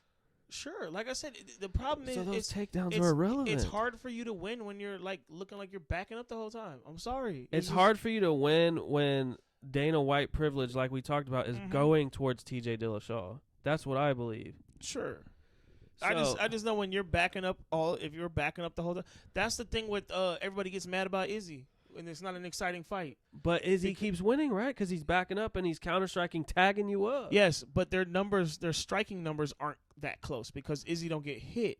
But people are bored with it, and they're like, oh, like you backed up the whole time. But listen. That's the difference is this. They're not even close when it comes to. If you can, you don't have to. But if you can show the side-by-side picture of their face, Sandhagen, if he was getting tagged, like I said, the strikes total were like strikes like this, or like when he had him in the clinch, because all he was doing, you just saw it was 2 of 19 takedowns, so he didn't take him down and just hold him down the whole time, because how can you even get off that many takedowns if he kept him down? What he did was he would like get him against the fence and hold him, and he would do little shots like this to the ribs, bro, just like boom, boom, like that. You know what I'm saying? Like, those are as compared to Sandhagen strikes when he, like that right there, fucking left fucking hook or whatever. And look at his face, bro. He's got a huge fucking gash in his eye. He tore his fucking something. He had to get surgery and sit out. Yeah.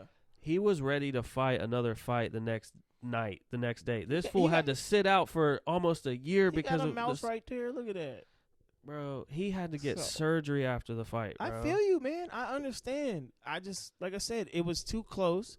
And when it's that close, they're going to go off of specific things. If y'all watch the fight, it was not close. Okay. So, what he did to win is what I was getting into with Aljamain. Yeah. Was he just basically held on to his hips and against the cage and just when you dip. held him. So that fight, I think, since they both fucking suck at striking, at least their last fight, I think it's going to be either a fucking cuddle sesh, who cuddles who the hardest, and wrestles. I don't think it's going to be that because that's where the fireworks comes from. Since they cancel each other out and balance that out, it could be a really good fight. But what I would like to see, because I dislike both of them for all those reasons, I don't even want to see them knock each other the fuck out. And that be it. What I want to see them do is I want to see them fucking get on the ground, fucking hold each other, cuddle each other as hard as they fucking can, like two boa constrictors, get real intertwined, choke each other out, and they both just fucking poop their shorts so everybody can see how shitty they fucking really are. And they both lose. I feel you, man. I'm heated right now. I see. Like I said, I'm afraid. I think Dillashaw's gonna win this one. But who do you want to win? I'm going with the black guy. Whenever I don't know the people in it, or I just That's why I said that. Yeah, or I just guy. Unbothered by either one, then I always go black. You always bet on black. But I just don't like TJ Dillashaw at all. Aljamain, he annoyed me with that, and I just I can get over that because that was a smart strategy to do, right? But like TJ, I can't fuck with it. Like, loyalty is a big thing for me, and if you show yourself to not be a loyal person, because like I said, my biggest thing is if I help you grow and become something, and then as soon as you become, it's like, all right, fuck you, bro, I'm gone. Yeah, I don't like that shit. So I want Aljamain to win, but I think it's gonna be TJ. Like I'm doing for Randy right now. Like I'm here for the star power. If he gets rich and dips on me, I'm gonna be like, bruh, deuces. No, I'm just kidding. But yeah, after y'all hear all that shit I went off on TJ Dillashaw over Aljamain, I want Aljamain to win. Because what he did against Peter, that's a smart strategy to retain the title. But anyway, so now let's go to the main event. Charles Oliveira. I think Dillashaw's going to win. I want Aljamain to win. That's it. Yeah. All right. So Charles Oliveira versus Islam Makhachev. Yeah. All right, man. Who you got, bro? Look, man, I'm going to say this. something about what country is he from again? Which one, Dagestan? Yeah, Dagestan. I yeah. Is that think where they're maybe it's from? Russia, right? But I think he's from where Khabib. Yeah, because he's like his protege. Something about when they fight, man, like motherfuckers can't get up, they can't get out of their grasp. But Charles Oliveira is like a 3-time black belt in jiu-jitsu. He's a submission master. He's got the most submissions in UFC history, if I'm not wrong. So that makes it interesting. And he's been whooping people's ass on the feet too. Yeah, Like, he's just a different animal than and what he used to be. and he gets fucking knocked down multiple times in his last couple of title defenses. Do you think it's the blonde hair? Dude, Because he became the Brazilian Eminem, and all of a sudden he's like, dude, that's what I was gonna right? say. Marshall. You know what I'm saying? Yeah, Yeah, it's like it's an awfully hot coffee pot. yeah. But like he went blonde hair, and now he's just destroying people. Because he was like a middle of the pack guy. Like he would win and then he'd lose like a stupid loss that made no sense. Then he'd win and then he'd lose a dumb. And now all of a sudden he is just a dominating force, bro. What I think it is, and I told you I was gonna send you this documentary I watched on him on YouTube. It's like 20 minutes long. Yeah. But you know, a lot of people, it's cliche to be like, I fight for my family. I fight because I can't start it from the bottom. Now we're here, dude. I watched the documentary, and he really did fucking. Yeah. He lived in like a house like as big as this room or smaller, and it was like in the ghetto of fucking Brazil, and I would think it was called the favelas. That's what they call it over there. And there's like said something like the police brutality rate as compared to Chicago is so much higher over there. Like cops are just killing them so gnarly over there, where he's from in his neighborhood. Damn. And like he was crying, and he was like, my mom and my dad did all this shit, you know, worked hard, single mother, or not single mother, but like worked so hard to provide for us and never ate shit. And it just seemed so real, like to me. And also, bro, something crazy I found out is he's like almost blind, bro. Did you know that? Oh yeah, I did see that. Isn't that part. wild? Yeah, that is like crazy. the motherfucker can't even see in there. Yeah, So he just blurred vision out here and stuff. he's 5'8". They're both 5'8". 74-inch reach as compared to 70.5-inch reach for Makachev. Yeah, it's gonna. I want Oliveira to win. Me too, but bro. it's just something about those dudes. Yeah, they fight bears. Yeah, They they swim- wrestling bears as kids. They swim in like 20-degree water against the stream for like hours. Did you know that? I saw videos of him doing that. Habib did. Yeah, they're like punching trees and stuff. Their cardio is insane. I watched some of Khabib's training, and he's training with Khabib. If you don't know, he's an undefeated champion. I think and for Khabib to say Islam is going to steamroll him, you want to be confident behind your guy, but there's something he probably has seen in training that has made him believe that, you know? Well, like I said, man, he's a carbon copy of, well, I would say he's the Walmart version, I guess you would say. Well, also, you know how important Habib is with family and his family, and before his father died, the reason why he retired, he said that Islam was going to take his place. Yeah. So I think that they're probably putting a lot into him. Pause. Yeah. And he's going to go far. Like I said, he's a bad boy, and it's like I said, it's not my style of fighting. Me neither, because what he's going to do is what we were just talking about that last fight. He's going to try to take Oliveira down and just hold him, ragdoll him, and just fucking win like that. Either lay on top of him, and if he can't submit him or ground and pound him, that's what he's going to do. Yeah. No, yeah, I think that's what's going to happen. But I'm hoping that Oliveira does, like, because he's going to get taken down. Like, it's going to happen. So I'm hoping that he just out of nowhere, like, slips in like a triangle choke or some shit. Yeah, that'd be cool. And gets the win like that. That's what I'm hoping for. But we shall see how that goes. What are you looking up? I hope y'all enjoyed the show. I know it went a little bit longer than I thought it was going to go. But I think we had some good topics and some interesting point of views and the stupid Jordan debate thing. But And if I said anything offensive at all during this time, blame Randy. He's the one who was like trying to hype me up and tell me to do all this. yeah, I definitely did not do that. I'm just kidding. Trying to get them views up on them clips. But all right, guys. Until next time, man. Y'all have a good one. Sports. get you to do